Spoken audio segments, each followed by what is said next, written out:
Muito boa noite, sejam bem-vindos à quarta edição do programa de futebol de formação aqui na Quarentena da Bola. É a quarta semana em que vamos refletir, tentar trazer novos exemplos, novas realidades dentro do que é o futebol de formação. Já muito debatemos aqui durante as últimas semanas do trabalho meritório e de qualidade que muitas vezes é possível fazer fora do contexto das maiores infraestruturas, da maior visibilidade, mas também dentro de clubes, sejam eles históricos, como hoje temos aqui representado o caso do Beira-Mar, ou de clubes que, não tendo o mesmo peso no futebol português, conseguem desenvolver projetos de formação com cabeça, tronco e membros e apresentar resultados, como é o caso do Nogueirense, aqui representado também no programa de hoje. Já sabem que me acompanham sempre o Tiago Quaresma e o Rui Pedro Vasconcelos, são os titulares aqui neste programa. Boa noite aos dois, bem-vindos. Boa noite. Boa noite. E apresentar os nossos convidados em cima, junto ao Tiago Quaresma. Aliás, toda a gente conhece bem os dois, só quem andou a dormir nos últimos 10 anos, 20 anos no futebol português é que não os conhece. Sérgio Leite, guarda-redes, foi internacional português também, uma bonita história nas balizas. Entretanto, abraçou este projeto do Nogueirense e eu desafiei-o a vir cá a este programa para nos contar um bocadinho este projeto. Sérgio, boa noite, bem-vindo. Boa noite, Ramo. Boa noite, Tiago, Rui e Fabeta. Antes de mais, Ramo, deixa-me dar-te os parabéns pela Quarentena da Bola. Tem sido muito gratificante ouvir todos os convidados e todo o painel que tens tido. Só demonstra a tua capacidade de conseguir reunir gente com muita qualidade. Tem sido muito bom. Muito obrigado, grande Sérgio. Fabeta, também o desafiei esta semana, depois, e confesso-vos, eu tenho este lado que gosto de estar atento a tudo o que os clubes vão fazendo, para também aprender eu próprio, tendo em conta que também, como quase toda a gente sabe, sou um apaixonado pela gestão, pela direção desportiva, e no Beira-Mar tenho muitos amigos, é um clube que eu gosto muito, então comecei a seguir com especial atenção de há uns tempos para cá o que estava a ser feito no departamento de formação, na academia, e entretanto soube que era o Fabeta que estava à frente e desafiei-o a estar aqui hoje connosco, até porque há aqui realmente contextos muito interessantes deste renascer, se quisermos, da identidade do que é ser Beira-Mar e se calhar tendo como ponto forte a formação. Fabeta, obrigado por teres aceito o desafio prontamente quando te lancei e obrigado por estares aqui hoje. Obrigado. Eu, não querendo ser repetitivo, mas pegando um pouco nas palavras do Sérgio, dar-vos os parabéns por todo o trabalho que tem vindo a desenvolver. Sou assíduo e estou muito satisfeito deste momento de isolamento, poder acompanhar estes processos todos desportivos que tens desempenhado. Muito bem, obrigado, Fabeta. Vamos então avançar para uma caracterização, digamos assim, dos vossos projetos. Explicar um pouquinho como é que as coisas processaram. Vamos começar por ti, Sérgio. O que é que te levou, depois do futebol ter terminado, a abraçares um projeto de futebol de formação? Porque o Nogueirense? E que nos traça aqui uma pequena radiografia, se calhar mais rápida numa primeira fase, do que tem sido o projeto, e depois vamos interiorizando vários pormenores para o podermos debater aqui. De uma forma muito resumida, então, eu fui convidado para o Nogueirense, para ser coordenador, já após estar um ano a treinar os guarda-redes dos pequeninos. Eu acumulava funções ainda no meu último ano profissional, ainda treinava também, jogava e treinava os pequeninos, e depois comecei-me a perceber que, para evoluir um pouco naquilo que era a minha paixão, e continua a ser uma das minhas paixões, o treino de guarda-redes, percebi que era necessário melhorar algumas coisas. E comecei a melhorar em termos de material, em termos de logísticos, em termos de espaço, o número de guarda-redes, a qualidade do treino, e comecei a dar alguns indicadores às pessoas que estavam à nossa volta, ou que estavam à minha volta, que tinha algum sentido de organização e alguma ambição que era necessária para um clube de uma dimensão muito local, um clube muito fechado, com muitas dificuldades, com muitas necessidades. Para teres uma ideia, nós, para termos uma equipa de júniores competitiva, ou pelo menos participativa no campeonato, era muito difícil ter um número total de atletas, tanto em treino como também em jogo. Uma equipa de júniores, por exemplo. E então, à medida que as coisas foram evoluindo, acabei por ser convidado para ser coordenador também, e a partir daí, quando assumo um projeto, quando assumo algo, terá que ser de uma forma profissional e organizada. Pronto, e começamos a mudar um pouco. Houve muitas barreiras que foram quebradas, houve muitos vícios antigos, num clube que culturalmente não tem muita ambição, existem muitas situações que é difícil, os filhos dos diretores, a questão também do amigo do patrocinador, os treinos têm que ser àquela hora, pronto, tudo muito direcionado para a equipa sénior e quase nada para a formação. Só foram barreiras que a maioria dos clubes atravessam na nossa realidade. E deixa-me começar a dizer que a minha ideia, a minha ideologia no Nogueirense, nós enquanto clube não somos melhor que ninguém, temos a nossa própria ideologia, respeitamos toda a gente e cada clube tem a sua própria cultura e limitação, como nós também temos algumas, muitos clubes também têm as deles e não entramos nunca em comparação. Simplesmente, há aqui uma série de bases que fomentam o crescimento de um clube de formação e diretamente indo ao teu ponto de partida, se não existir uma dedicação e disponibilidade das pessoas, dos recursos humanos, direção e treinadores e toda a gente que anda envolvido. Se não houver também a própria competência e também alguma capacidade financeira, é muito difícil algum clube conseguir fazer algum tipo de projeto na formação. Nós podemos achar que, através da nossa competência, só conseguimos fazer projetos. Um projeto, para mim, não é algo a 1 ano ou a 2 anos em um escalão, é sim uma ideia geral enquanto clube, e então tem que existir estes 3 fatores que são importantíssimos. E depois haver estabilidade, porque a estabilidade faz com que não sejas refém de resultados e estejas sim de ideias. Só assim é que os jovens treinadores também é que conseguem aparecer, porque sabes também que este projeto surge porque a minha vertente profissional varia também, tem esta finalidade, e eu não trabalho só com jogadores, também trabalho com treinadores, e então tem que haver uma autonomia do próprio treinador, e eu não sou um coordenador técnico, sou um coordenador geral do clube, e os meus treinadores têm autonomia para exercerem, mas mais à frente vamos explorar um pouquinho isso. Mas pronto, foi assim que eu comecei. Por ser a Maia também, acabei por ter amigos em comum na direção que me convidaram para o clube. Foi assim o meu trajeto. Muito bem, e já lá vamos falar exatamente sobre isso, e há aqui já perguntas para ti, até tendo em conta os jogadores do Nogueirense que estão a saltar para outros patamares, já lá vamos. Fabeta, qual foi o chamariz que te levou à formação, não é? Tu acabaste de jogar há muito pouco tempo e entraste até já na equipa técnica este ano do futebol sénior, mas abraçaste esta grande tarefa que é liderar a formação de um clube histórico como é o Beira-Mar. E eu depois vou-te apresentar aqui algumas perguntas que eu próprio tenho curiosidade depois de ver o trabalho que vocês estão a desenvolver, é bastante meritório, como eu já disse, na minha opinião, mas contar-nos um bocadinho o percurso, qual foi, como eu lhe chamei, o chamariz para ti, se era algo que tu querias fazer, trabalhar na formação, e um pequeno balanço destes meses. Assim, já há alguns anos atrás comecei por tirar o primeiro nível, treinador. Fui para o Anadia começar por treinar infantis, estive lá 3 anos. Ao final do primeiro ano, o coordenador achou que eu poderia dar uma ajuda na parte da coordenação. Estive ali um bocadinho com ele, de ser um braço direito. Comecei a gostar bastante desta área, embora também seja uma área que, na parte fora desportiva, já é uma área que me interessa. A parte da gestão, da organização, é algo que me interessa e que me motiva. Portanto, eu ajudei ali o coordenador da altura do Anadia, gostei. Entretanto, ele saiu, eu continuei a exercer só a função de treinador na formação. Esta época desportiva, decidi terminar a minha carreira, decidi abraçar o projeto com o Ricardo Sousa como treinador adjunto no Beira-Mar. Deixei a formação do Anadia e pronto.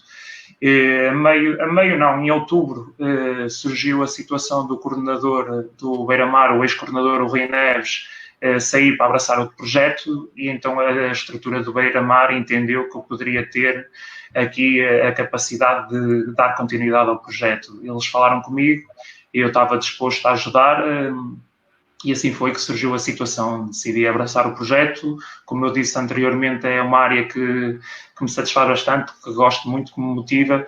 Portanto, não tive qualquer tipo de problemas em assumir este projeto, também sabendo que tinha uma estrutura forte comigo, portanto deu-me tranquilidade e segurança para abraçar o projeto sem qualquer tipo de problemas. Fabeta, vou-te já lançar o primeiro tema, que é para depois o Sérgio também falar sobre isto e, entretanto, o Rui Pedro e o Tiago darem a sua primeira análise e também o seu feedback, porque tanto um como o outro trabalharam em contextos como o desafio que eu vos lanço agora, começando por ti, Fabeta, que é o que é que tu identificaste para desenvolver um projeto de formação adequado ao mesmo tempo à realidade do Beira-Mar atual, mas também à história do Beira-Mar, porque eu imagino que tenha sido um dos desafios que encontraste. Sem dúvida. Isto acaba por ser uma história longa, porque o Beira-Mar está-se a reestruturar, está a crescer novamente. A realidade de hoje não é a realidade de 6, 7 anos atrás. Eu tenho a sorte de entrar e já ter uma estrutura e já ter o trabalho bem montado, ou seja, aqui o objetivo é dar continuidade e aplicar também as minhas ideias e os meus conceitos para dar continuidade ao projeto. Torna-se tudo mais simples quando assim é. Se tivesse que, como o Sérgio há pouco falou, que entrou num clube que teve que dinamizar aquilo tudo e estruturar a imagem dele ou a imagem daquilo que pretendia para o clube, certamente seria um trabalho muito mais difícil. No meu caso, acabo por ter essa vantagem de já haver um trabalho realizado anteriormente, em que, se for preciso, nestes 2 anos, tem dado mais visibilidade de um trabalho que já vem há mais tempo. Agora, claro, eu entrei, acho que o Beira-Mar, como está a crescer em todos os sentidos, também acho que a formação tem que caminhar a passos largos também para outros patamares, para aquilo que já foi a outra hora e para aquilo que nós trabalhamos todos os dias. É isso que nós temos em mente, trabalhar forte para voltar a pôr o Beira-Mar no lugar que merece e sabendo que o nosso projeto também, da estrutura toda, passa muito também pela formação. Fábio, o projeto, e tivemos aqui um programa esta semana que deu pano para mangas sobre esta palavra, o palavrão projeto no futebol português, mas o do Beira-Mar, de formação, é formar para ser a base da primeira equipa, também é formar a ganhar, como já falamos aqui noutros programas, ou seja, qual é o objetivo final, se pudermos dizer assim? Sim, o objetivo final, claro que nós temos a ideia e é aquilo que nós pretendemos, não no presente, mas num futuro poder potenciar vários jogadores das camadas jovens na equipa principal. Esse é o nosso grande objetivo. Também não posso deixar de referir que a parte dos resultados, sobretudo no futebol de 11, é importante, porque nós temos apenas os nossos júniores na segunda nacional e gostaríamos de ter também o resto das camadas jovens de futebol de 11 nos campeonatos nacionais. Portanto, também não posso descartar a parte dos resultados, mas também o objetivo principal, deixar claro, é tentar potenciar ao máximo os nossos jogadores para um dia poderem chegar à equipa principal e nós, quem sabe, daqui a alguns anos conseguir ver lá atletas que foram formados no Beira-Mar, que sejam uma mais-valia e se possivelmente também der para gerar receita, melhor ainda, não é? Porque é assim que os clubes que estejam numa dimensão mais baixa e que não conseguem gerar receita de outra maneira, Deus queira que seja através da nossa formação.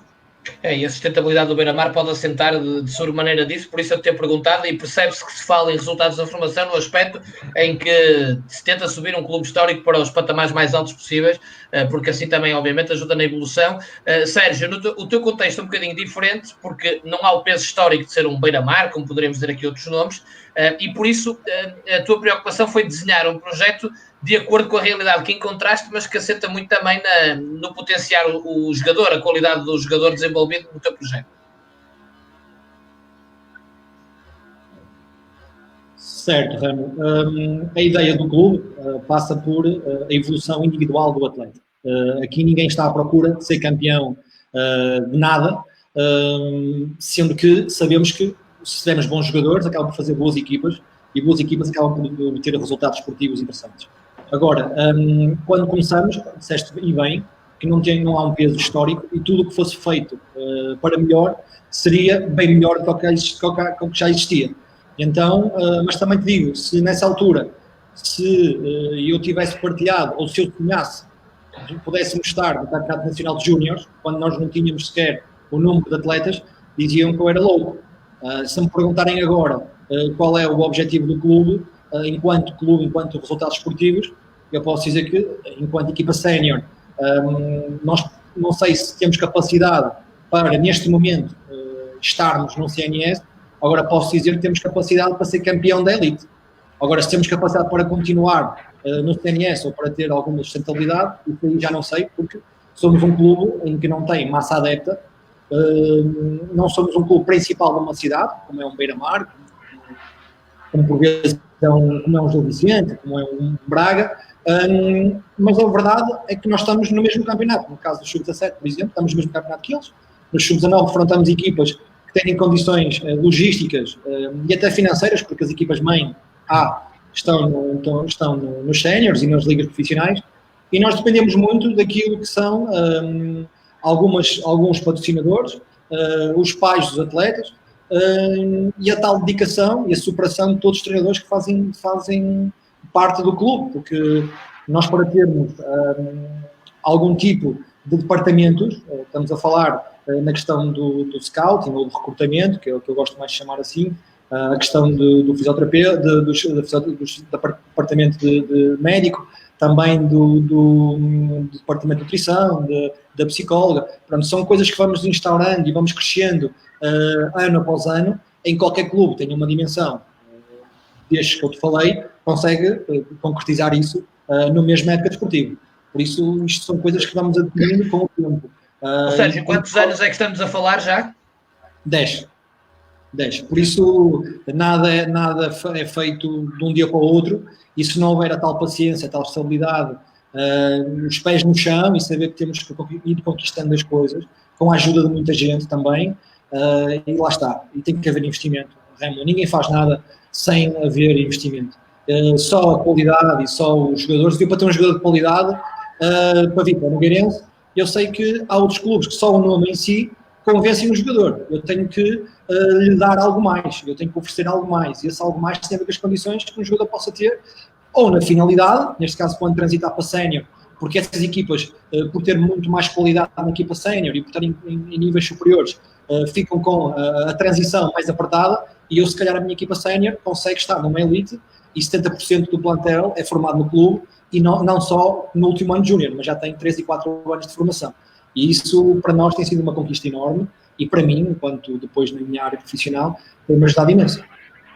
Muito bem, vamos então para já ouvir os nossos comentadores, já voltamos a vocês. O Rui Pedro Vasconcelos, treinador do Sub-16 de Boa Vista, que já trabalhou também no Candal e no Leixões. Rui Pedro, é realmente um desafio. A palavra projeto em Portugal perdeu força, passou a ser um palavrão, usa-se de forma vã. Aqui podemos olhar para exemplos, mas a opinião é vossa, de coisas. O Sérgio falou em 10 anos, o Fabeta falou, como vocês devem ter tomado nota, em 6 anos, pelo que eu percebi, de um trabalho que está a ser desenvolvido, 6, 7 anos, o que seja, um trabalho sustentado. São 10.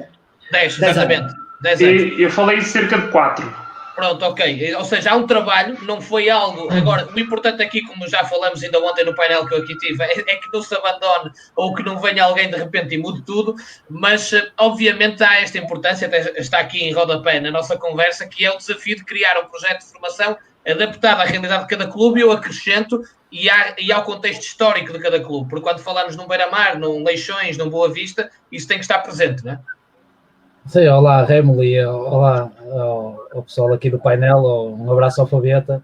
Isto é engraçado, que eu nem sabia quem é que tu tinhas convidado, e depois quando me disseste quem eram os convidados, eu vi que era o Fabeta que é um amigo já de há muitos anos, é da minha geração de futebol, muitos derbys do Gondomar contra o Boa Vista. O grande Fabeta, que ainda este ano trabalhamos em conjunto quando eu lhe fazia a observação para a equipa sénior do Beira-Mar. Sei que o Beira-Mar está em boas mãos. E também deixar um abraço ao Sérgio Leite, que eu lembro-me de ser escolinho ou infantil. O Sérgio Leite já é um dinossauro dessas consagrado. E ele já era o grande guarda-redes que foi no Boa Vista. São duas realidades distintas, e ainda bem que tiveste estes convidados. Também para as pessoas que nos acompanham, não pensar que está ali o Fabeta porque o Rui fazia a observação para o Beira-Mar. Eu nem sabia que era o Fabeta. Não mesmo. Até me comecei a rir quando vi que era ele. E são duas realidades diferentes, e conforme o Fabeta indicou, apanhou já um projeto, estamos a falar em projetos, um projeto já em andamento, e do outro lado temos o Sérgio, que pelo que nos descreveu, foi um projeto a zero, uma folha branca que teve nas mãos e que teve que criar. Eu não vou aqui não vou dizer se está bem ou se está mal, eu vou dar a minha opinião e de quem está por fora, que não conhece a realidade, nem nunca esteve em nenhuma das estruturas, mas uma palavra seja dada a todos os Sérgios, que clubes como o Nogueirense, que eu sempre conheci o Nogueirense por nome, nunca os vi nos patamares que vejo hoje, por isso todos os Sérgios são sempre bem-vindos, porque um clube, e como ele disse muito bem, um clube que não tem adeptos, que tu vais ver o Nogueirense, e o Nogueirense, se for preciso, eu vejo, por exemplo, eu gosto muitas vezes, e lá está este viciozinho da observação, quando não era em ato profissional, como foi para o Fabeta, mas sim por lúdico, uma situação lúdica, e a ver o Candal, e efetivamente o Nogueirense é capaz de receber o Candal e o Candal leva mais gente que o Nogueirense quando joga em casa. E logo daí é de levar o trabalho que é feito no Nogueirense, independentemente de tudo e mais alguma coisa que seja feita, mas isso, eu estou a dar a minha opinião de quem está por fora e quem vê o Nogueirense hoje e quem vê o Nogueirense há 10 anos atrás, um bem-aja a todos os Sérgio Leites da coordenação, neste caso, e muito bem, e o trabalho está feito, e uma pessoa vai ver, e eu vou ver os séniores do Nogueirense, e eu vejo os júniores do Nogueirense a jogar nos séniores do Nogueirense.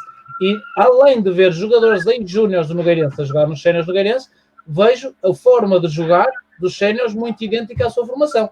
Logo aí, vê-se uma linha condutora do projeto em si. E logo aí é um aí pode-se chamar projeto, não é? Aí é um projeto, e logo aí as pessoas de Nogueira da Maia, que a Maia há muitos anos atrás era pouco povoada, agora depois passou a um dormitório, agora já há mais, a densidade populacional é maior na Maia, mas mesmo assim, o Sérgio diz muito bem, não é o grande clube da Maia, porque o grande clube da Maia sempre foi o Futebol Clube da Maia, que agora foi tornado em Maia Lidador, mas é um excelente trabalho feito pelo Sérgio, sem sombra de dúvidas, porque ver uns júniores do Nogueirense num campeonato nacional, nas sub-17, no campeonato nacional, e ver o quão bem jogam os séniores do Nogueirense, além do estádio que tem todas as condições para entrar no CNS, acho que o caminho está bem traçado, e é um clube que, e eu como adversário, quando lá vou, é um clube que impõe respeito a quem lá vai, porque sabemos que as equipas nogueirenses jogam bem. É um clube também que pesca em todo o lado, muito também do know-how do Sérgio Leite, como também ele é empresário, tem um know-how muito grande, que também já consegue atrair jogadores de qualidade para o Nogueirense, o que não acontecia há 10 anos atrás. Logo aí, positivo, espetáculo, parabéns Sérgio, e parabéns a todos os Sérgios que peguem em clubes como o Nogueirense e os tornem grandes. O Nogueirense, pode-se dizer que nesta altura, na Associação de Futebol do Porto, é um clube bom, e é um chamariz para os jogadores. No caso do Fabenta, conheço mais pessoalmente, sei que o Beira-Mar está em boas mãos, não o conheço como adversário, mas certamente, e ele como pessoa também é uma excelente pessoa, por isso o Beira-Mar está em boas mãos, e logo aí, e não é preciso ver comentários para saber que o trabalho está a ser bem feito. Depois pagas no jantar, está bem? Sim, já. Em direto, pronto, já ficas resolvido. E em relação a isso que estás a dizer do Sérgio e desse crescimento, eu senti na pele porque também tentei fazer um projeto e ele ganhou-me numa final, muito bem. Ele e o Brasiela, que está aqui a comentar como treinador, uma equipa de júniores que jogava muito e porque superiorizaram-se numa questão muito simples, muitos anos a trabalhar juntos, um processo muito solidificado, e nós no primeiro ano tínhamos muita qualidade, mas não dava para combater algo que estava trabalhado há 3, 4 anos com aquela qualidade. E isso verdade seja dita, Remo, no primeiro ano e conseguires atingir o que atingiste foi muito bom, foi muito positivo. Obrigado, grande Sérgio. Tiago, este é um tema que tu gostas muito de falar, até porque passaste na tua... Antes de continuar, vou falar. Não é de elogiar o teu programa, que isso é notório, mas fico ainda mais satisfeito de ligar uma televisão e de ver várias páginas de Facebook, não é a copiar, mas a seguirem o teu exemplo, que assim todos ficamos a ganhar. Esqueci-me dessa introdução. Tudo o que seja... 2 jantares. É o que eu digo. Tudo que seja... 2 jantares. Tudo que seja... Eu devo-lhe por causa do Flamengo ter ganho ao River Plate, portanto, mas não quero falar sobre isso, que isso dá-me sempre aqui uma certa azia pós-jantar. Tiago, é o que eu estava a dizer, ou seja, tu gostas muito deste tema, é um tema que te interessa bastante, a adaptação de um projeto de formação à realidade de cada clube, e viveste isso por dentro na tua carreira, por exemplo, num Padroense, que também é um excelente exemplo. Sim, em primeiro lugar, dar as boas-vindas aos nossos convidados, ao Fabeta, pelo o trabalho que está envolvido agora no Beira-Mar, não conhecendo tão de perto como o caso do Nogueirense, mas através de algumas pessoas conhecidas e familiares que residem em Aveiro, o Beira-Mar está com um projeto bastante interessante para voltar a reerguer-se, para recuperar a sua identidade, os seus valores, que é algo que nós também vamos falar. Portanto, é um trabalho meritório e é um desafio, sem dúvida alguma, gigante, mas ao mesmo tempo motivador. Em relação ao Sérgio, acho que já foi tudo dito, e eu pude comprovar o crescimento do Nogueirense como adversário, quer no Padroense, quer no Leixões. Foi um clube que cresceu muito nos últimos 10 anos. O Nogueirense, que era, e como o Sérgio já disse, era um clube da expressão distrital. E o Sérgio disse-o bem, nem sequer dentro do Conselho da Maia era o clube com mais visibilidade a nível de formação e atualmente é, sem dúvida alguma, conseguir colocar um clube em campeonatos nacionais, um clube que não é o principal clube, ou não era o principal clube da cidade da Maia, é sem dúvida alguma um trabalho de louvar. E lá está, aquilo que eu digo, é dar continuidade, é a tal questão de haver, podemos chamar como quisermos, um projeto, uma linha condutora, uma ideia, podemos lhe chamar o que quisermos. E eu chamo projeto, chamo metodologia, chamo filosofia. O Sérgio chegou lá, conheceu os cantos à casa, identificou o que é que, em que é que o clube precisava de melhorar, tinha a sua ideia, sabia por onde é que queria ir, sabia o que é que queria, o queria alcançar e definiu. E foi trabalhando. E como nós ainda em off dizíamos, e o Sérgio, eu posso testemunhar, porque tenho alguns treinadores que estão neste momento no Nogueirense, com os quais trabalhei, e vou aqui até reforçar a ideia do Sérgio, e isto não é nem perto nem de longe estar, como nós dizemos muitas vezes, a querer puxar o saco. É simplesmente um elogio que eu tenho que o fazer, porque conheço muitos jogadores que estão no Nogueirense. Três jantares. Conheço inclusivamente o treinador da equipa principal, o Duarte Grego, porque foi meu colega no Padroense. E que entra no Nogueirense pela porta da formação. Ou seja, o Nogueirense neste momento não só consegue transportar os jogadores da formação para a equipa séria, como até treinador consegue colocar na sua equipa principal e que vem da formação. E isso é uma vantagem enorme. Um treinador que conhece o clube, que está identificado com uma metodologia de trabalho, e portanto isso sem dúvida alguma é por aí o caminho. É isso que eu digo, é este caminho que tem que existir em mais clubes. Tem que se identificar um projeto, saber nos clubes o que é que nós queremos, quais são as nossas ideias, qual é o caminho que queremos seguir, como é que vamos seguir esse caminho, que ferramentas é que o clube precisa para seguir por esse caminho e para atingir a meta que nós queremos. É importante ter pessoas com experiência e, como dizia o Rui bem, com o know-how. É importante ter pessoas que se identifiquem com a realidade do clube, com o seu contexto social, não é? O Sérgio disse bem, o Nogueirense não é um clube com uma massa adepta muito grande, mas ao contrário, por exemplo, do Beira-Mar, e tem se calhar aí uma vantagem que consegue angariar uma massa humana para trabalhar e para ajudar a reerguer o clube, não é? Mas eu acho que é importante ter pessoas. Se nós conseguirmos juntar a competência ao conhecer o clube, é fundamental. É fundamental. Eu acho que é por aí que para ter um projeto adequado à realidade do clube, as pessoas têm que conhecer muito bem o seu clube. O clube, as suas pessoas, a sua história, o contexto social onde está inserido, e perceber claramente, porque todos os clubes têm identidades diferentes. Como eu disse há pouco, temos aqui dois casos.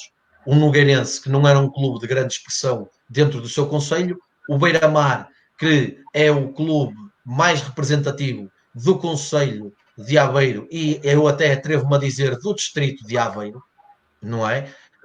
É um clube histórico do futebol português e que atravessou uma fase má e que está a tentar reerguer-se. Portanto, são duas realidades diferentes. Portanto, eu acho que é importante ter estas pessoas, se juntar estas duas coisas, a competência e ter pessoas que conheçam o clube, que estejam identificados com os seus valores, e construir uma ideia, um projeto, uma linha condutora e dar tempo. O trabalho do Nogueirense é um trabalho de 10 anos e o Sérgio, como disse, chegou ao patamar nacional nos juvenis, nos júniores, tem a ambição de chegar ao patamar nacional com a sua equipa sénior, não é? Mesmo não sabendo se conseguirá lá se manter, e de certeza que também tem a ambição de juntar os iniciados aos juvenis e aos júniores num patamar nacional, mas isso levou tempo. É preciso este tempo, é preciso apostar nas pessoas certas, e eu dizia em off, e vou terminar a minha primeira intervenção, tem que ser dado mérito a quem, primeiro, sabe escolher bem as pessoas para a sua estrutura, quer treinadores, quer diretores, e depois que não mexe muito na sua estrutura, ou seja, que dá estabilidade e que dá continuidade à sua estrutura, e que aposta, não é, nos jogadores e nos treinadores da casa, que é algo que infelizmente ainda não acontece muito, e estes casos têm que ser realçados e têm que ser elogiados de clubes como o Nogueirense, que apostam quer em jogadores, quer em treinadores vindos da formação. Muito bem, Fabeta, eu toquei aqui ao de leve há pouco na questão, que realmente aqui é um bocadinho diferente do Nogueirense e por isso estamos aqui também, digamos, a apresentar algum contexto de cada uma das situações e vocês não foram convidados por acaso, porque trazem coisas interessantes para cima da mesa nos vossos dois projetos. Na questão do Beira-Mar é quase indissociável estarmos aqui a falar do Beira-Mar sem falarmos de uma filosofia, de um ADN de clube, de uma identidade. E aquilo que eu sinto e quando vi o trabalho da vossa academia, os vídeos, a interação com os pais, com os miúdos, o sentimento dos miúdos com o símbolo do Beira-Mar, essa proximidade, vejo realmente a recuperação dessa identidade, dessa mística, que se quisermos usar uma palavra que também estava muito em voga anteriormente. Ou seja, não sei se terá sido esse o propósito, mas pelo menos é o que passa a quem vê, como eu, que há realmente firme vontade de recuperar a identidade do Beira-Mar pela formação. Vocês estão a criar, a tentar criar jogadores, mas acima de tudo criar homens, mas também estão a criar adeptos do Beira-Mar. Isso é curioso, eu até ia te dizer que às vezes tu ouves a conversa entre a coordenação e a direção. Isto porquê? Porque o nosso responsável pela formação, o nosso presidente da formação, muitas vezes diz: mais importante do que criar atletas, porque nem toda a gente vai conseguir ser atleta no futuro, um jogador de futebol, é criar sócios, é criar adeptos, simpatizantes do Beira-Mar. Isso é uma grande filosofia dele para o clube, que temos trabalhado imenso acerca disso. Eu posso-vos dizer assim, que os nossos petizes e traquinas, se for preciso, num treino, canta-se o hino, a marcha do clube, pronto. Envolvemos bem o espírito dos miúdos, para recuperar, e como tu disseste bem, aquele ADN do Beira-Mar. E se me permitirem dar aqui só um pequeno à parte, só para toda a gente ficar bem enquadrada, o Beira-Mar, desde que teve a SAD, o futebol de 11 de iniciados para cima, pertenceu à SAD, foi tudo por o abismo. Mais tarde acabou por só ter uma equipa em cada escalão, que tornou ainda mais difícil a continuidade dos atletas no clube.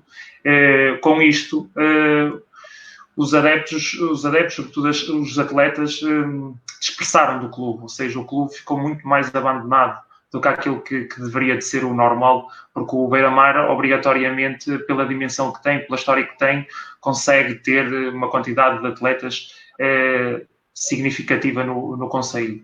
E nessa fase perdeu muitos e muitos atletas com valor, perdeu-se treinadores com qualidade, perdeu-se muita coisa. E há cerca de 4 anos atrás, o tal projeto que falo, não estamos a ter os resultados imediatos, porque também não vai ser imediato, tal e qual como o Sérgio também teve que esperar o seu tempo, nós também iremos ter que ter o nosso tempo, porque além de mais ainda temos equipas que ainda não estão realmente estruturadas, porque são aquelas que passaram mais dificuldades nesse passado difícil, mas, por exemplo, as nossas equipas de base, de iniciação, são já equipas que já estão bem estruturadas, que já vêm do tempo novo. Dizer também que nós temos muitas dificuldades no dia-a-dia. Isto, na dimensão do Beira-Mar, se calhar não me parece cá para fora tudo aquilo que acontece. Nós não temos campo, nós não temos espaço nosso. Nós temos a nossa formação dispersa por vários campos, o que significa também que muitas vezes é um problema na angariação de atletas, porque pronto, os pais gostam de se fidelizar, gostam de estar num sítio específico e andar sempre com a casa às costas, hoje vão para ali, amanhã vão para o outro lado. Na nossa base temos um campo sintético, não podemos nos queixar, bem pelo contrário, somos agradecidos por o ter, mas é um sintético que poucas qualidades tem. Portanto, a formação do Beira-Mar ainda tem um problema grande, que é nas infraestruturas.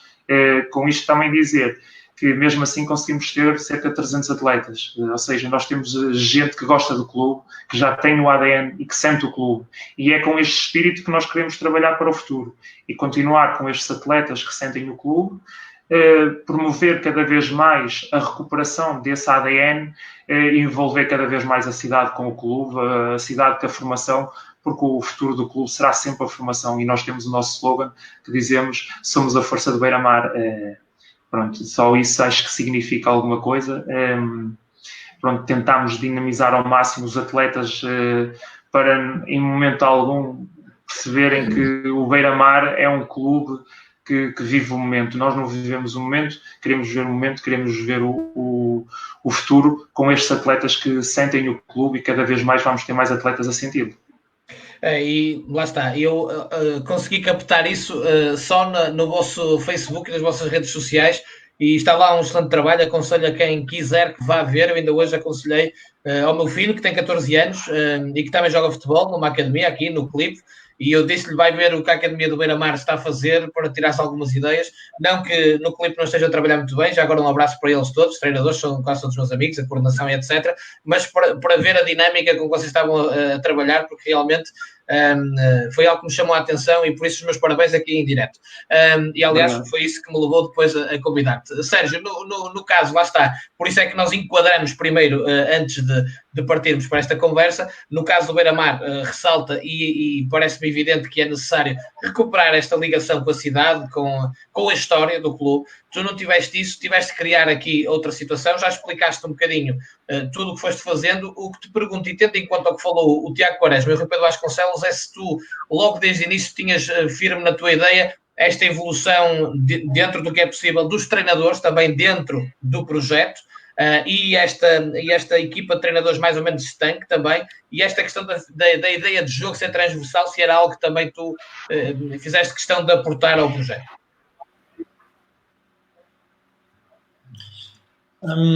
Vamos lá ver. Eu, quando comecei na questão da coordenação, eu alicercei-me nas pessoas que já eram coordenadores na altura, e com alguns deles tinham sido meus treinadores, porque não tinha conhecimento do que era coordenar um clube. Uma coisa é tu jogares enquanto profissional e depois cais numa situação de coordenação em que queres espalhar o teu conhecimento adquirido, mas há questões em que tu não dominas. Eu não sabia como é que se contratava jogadores, como é que, neste nível, neste contexto.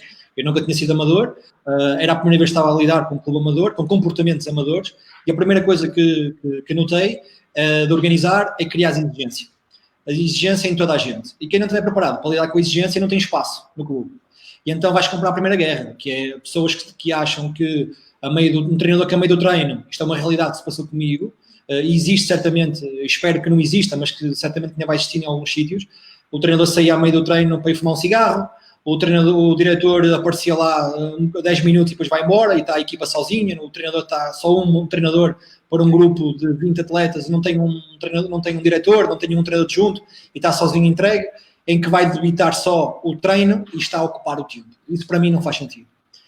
E então a primeira coisa foi trazer treinadores com uma ideia, que não vinham cansados do trabalho e que vinham cumprir calendário, e que tenham ambição também e queiram crescer e tenham um objetivo.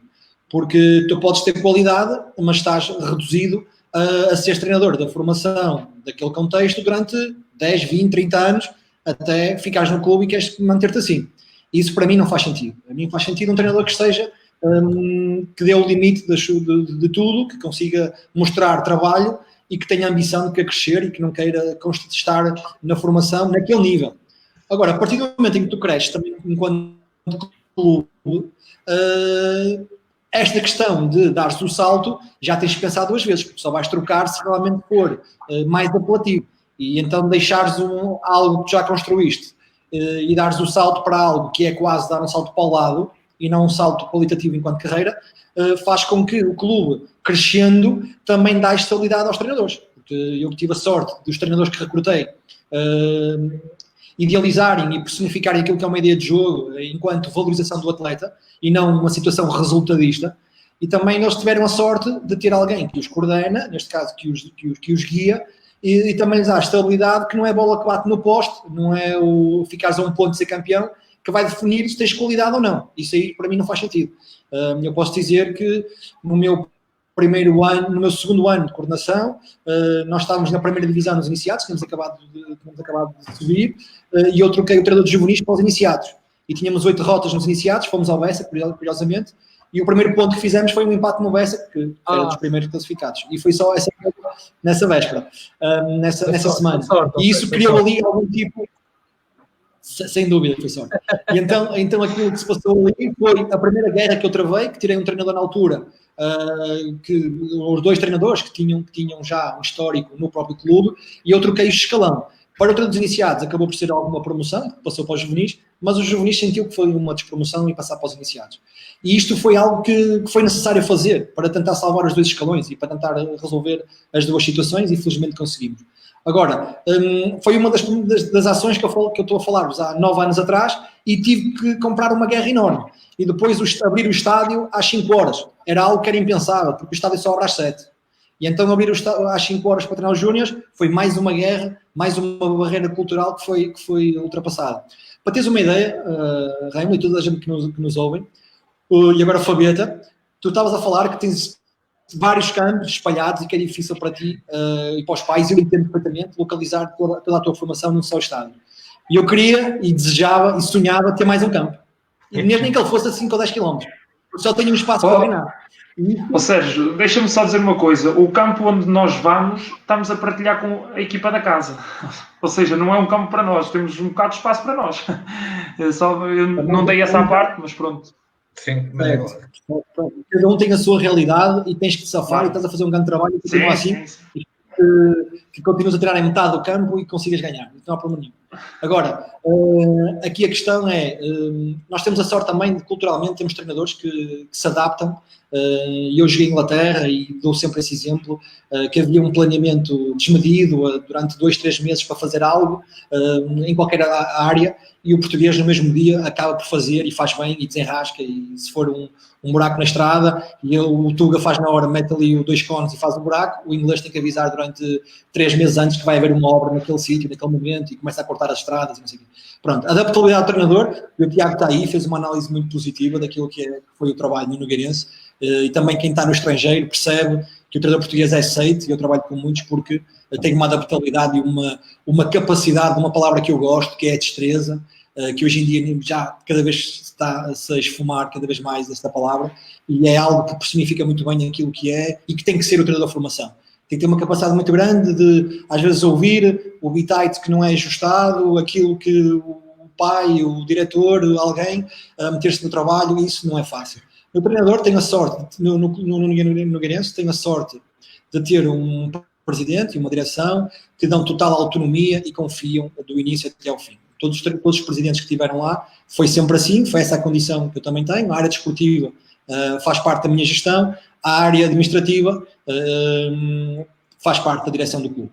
E então não há interferência nenhuma, e é assim que tem sido até agora, e vai continuar a ser. Os treinadores não são avaliados pelos resultados, não têm interferência, são autónomos naquilo que é a organização do treino e aquilo que é a gestão do próprio plantel. Obviamente que há ideias padronizadas no plano de transição, desde os séniores até cá em baixo, e também os treinadores têm a tranquilidade que sabem que nunca vão ser ultrapassados, essencialmente o treinador dos séniores, sabe que nunca vai perder o lugar para um treinador de formação naquele ano. Isto é, se por qualquer motivo eu tivesse que alterar o treinador dos séniores, porque sou coordenador também dos séniores, se tivesse que alterar durante uma época desportiva, nunca seria alguém interno. E isto dá uma confiança ao treinador dos séniores também, que nunca será cobiçado o lugar dele internamente, e ao mesmo tempo também os treinadores sabem que não podem ter essa ambição. E também sabem que, mesmo que haja um treinador como o Rui, como o Tiago, com muita qualidade, e que queiram entrar no nosso projeto, sabem que os treinadores que eu tenho cá são prioridade neste momento. Também será a mesma coisa se o Tiago e o Fabieta ou o Rui, quando entrarem, o treinador que vier pode ter muita qualidade, mas terá que respeitar a hierarquia e terá que respeitar a cronologia do trabalho. Porque eu sou muito grato a quem me ajuda, e quem me ajudou no início do projeto, que não era Campeonato Nacional, eu também não me esqueço, nem tenho memória curta. E então, todos aqueles que comeram ou melhor, aqui é o inverso, não é? Comeste a carne, vais ter que comer os ossos. Neste caso aqui é quem passou pelo mal também vai ter acesso ao bom, e estão a desfrutar de estar. E eles próprios conseguiram, os treinadores todos conseguiram que o clube crescesse para um nível que eles agora estão a desfrutar. Estamos nas fases finais nos últimos 5, 6 anos, somos o clube referência da Maia, somos um dos clubes de referência na formação da Ação Futebol do Porto. Provavelmente somos o clube que mais títulos tem nos últimos 6, 7 anos na formação, à exceção do Futebol do Porto. Porque se fores a ver, nos Júniors estão na primeira divisão, e na segunda são cerca de 3, 4 títulos nos últimos anos. Este ano o campeonato terminou prematuramente, mas nós que sub-18, com uma equipa do primeiro ano, no campeonato de Júniors da primeira divisão, a divisão mais alta da Ação Futebol do Porto, estávamos em primeiro na nossa série. E isto também é revelador de alguma coisa. Nós, em 3 anos, Campeonato Nacional de Sub-19, temos uma fase final e somos campeões da manutenção no outro ano. Neste ano, estávamos a lutar também pela manutenção, pela fase da manutenção, já tranquilos. Nos Sub-17 fizemos o primeiro ano, foi história, voltamos a fazer história, fomos campeões distritais ano passado, subimos este ano ao Nacional, primeira experiência, em que com os tubarões todos e acabamos por descer divisão. Esta situação dos campeonatos acabamos por ter vantagem, apesar de, se isto continuasse até ao final, íamos participar na segunda divisão do Campeonato Nacional de Juvenis que ia ser criado, por isso acabamos por ter alguma vantagem na situação de distinção dos campeonatos. Está garantido nos próximos 2 anos que vamos jogar no Campeonato Nacional de Sub-17, mesmo que a gente deixe a divisão na próxima época que vamos competir. E na fase final, e no Sub-15, como o Tiago disse bem, estamos sempre presentes nas fases finais. Este ano iria ser difícil, porque o campeonato não correu muito bem, mas nos últimos anos temos ido às fases finais sem muito sucesso, e temos o Sub-13 na primeira divisão também, que são os 4 escalões principais da formação.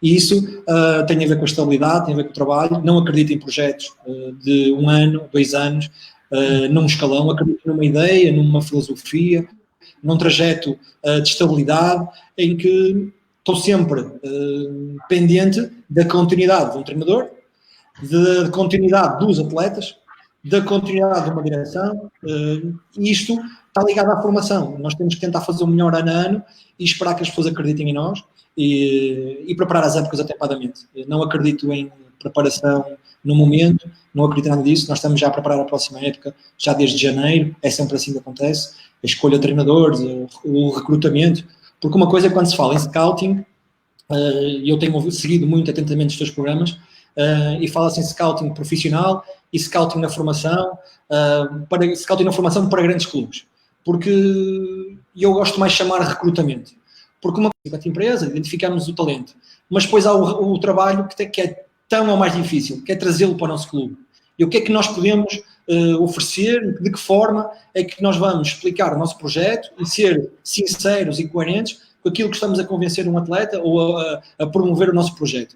E aí é um trabalho que também temos sido bastante acurativos e temos sido bastante precisos naquilo que é o recrutamento, e a melhor forma de nós convencermos alguém é obrigar esse atleta que nós queremos e os pais a pesquisarem sobre o nosso percurso. Isso é aquilo que nos deixa uma margem, e o teu trabalho, se eu quiser contratar-te, Rômulo, para seres diretor de um clube de sénior ou responsável pela comunicação, certamente que as pessoas vão pesquisar e vão ver que há credibilidade no processo. E isso é o que faz o teu histórico, dá-te para chegares a determinado sítio, mas chegares de que forma? E então é que nós tentamos fazer. Queremos pautar-nos pela qualidade de jogo, porque só assim é que nós conseguimos trazer atletas de clubes grandes, porque estão habituados a jogar bem, e eu não posso trazer um atleta para jogar mal, eu tenho que jogar bem para conseguir convencer os atletas. As pessoas gostam de ver um atleta hoje em dia da formação, um meio inteligente, que já pensa no lado estratégico, o meu treinador tem que pensar a estratégia, e o meu jogador já é jogador inteligente, gosta de saber, gosta de aprender, gosta de ter o lado do jogo, o lado estratégico. E se nós não conseguimos produzir isso, ele vai se sentir desmotivado e não vai querer vir para o nosso clube. Então temos que provar. Pronto, tem sido assim um bocadinho a nossa ideia, a filosofia, como o Tiago estava a dizer, projeto, ou como quiserem chamar, mas tem sido assim. Deixa-me só terminar.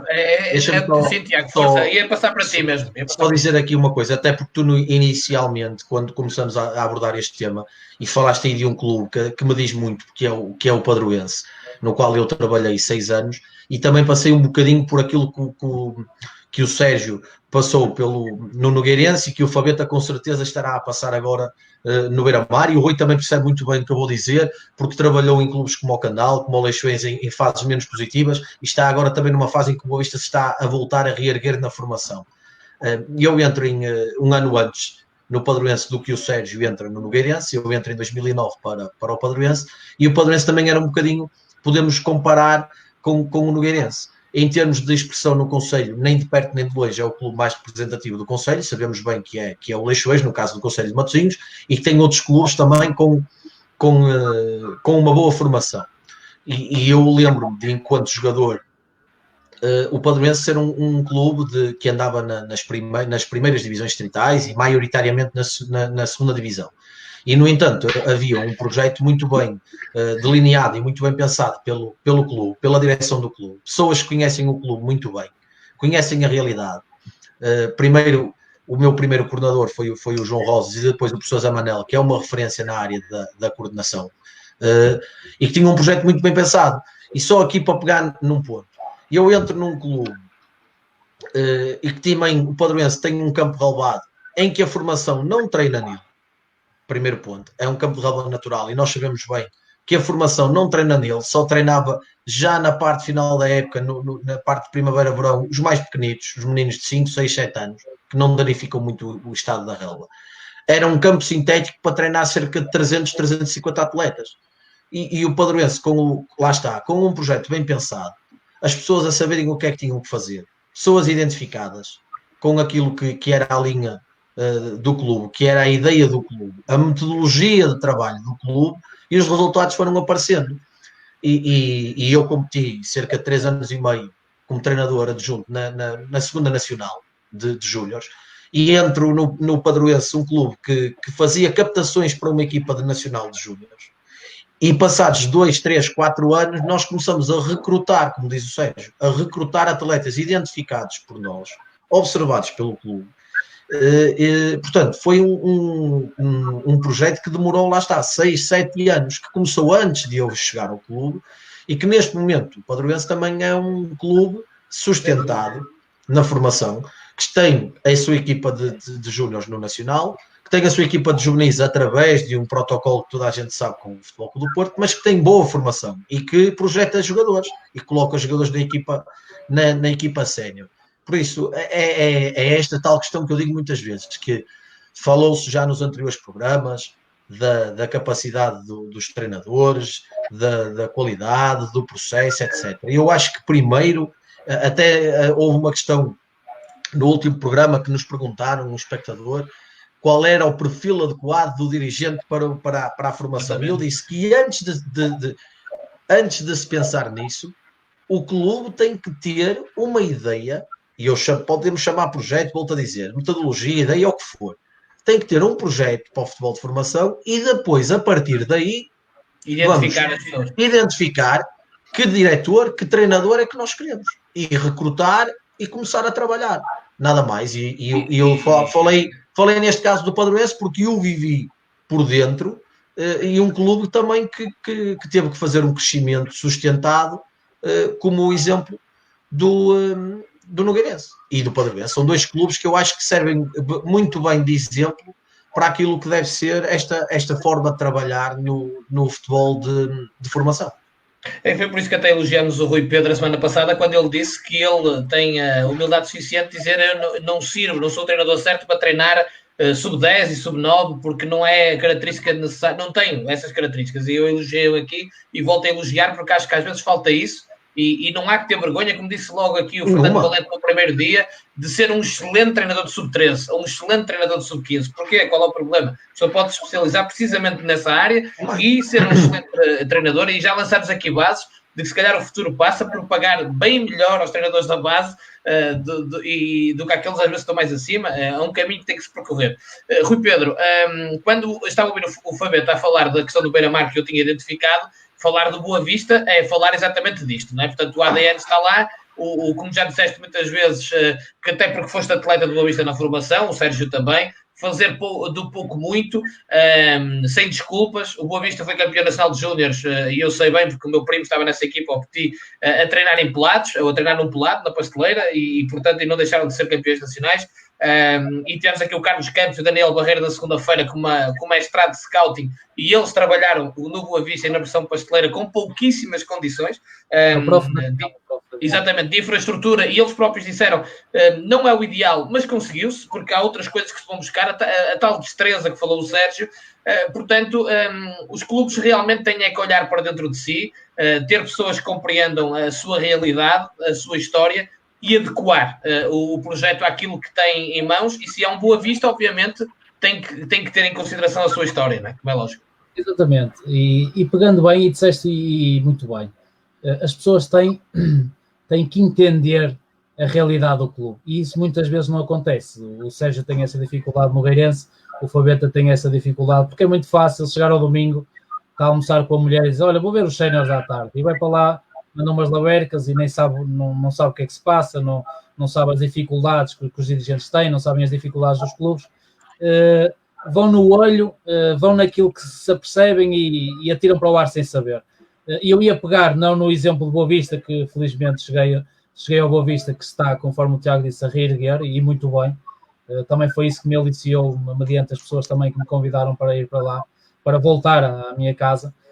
Mas ia pegar, por exemplo, e o Fabeta fez e muito bem, em explicar um pouco às pessoas aquilo que se passa dentro das suas portas.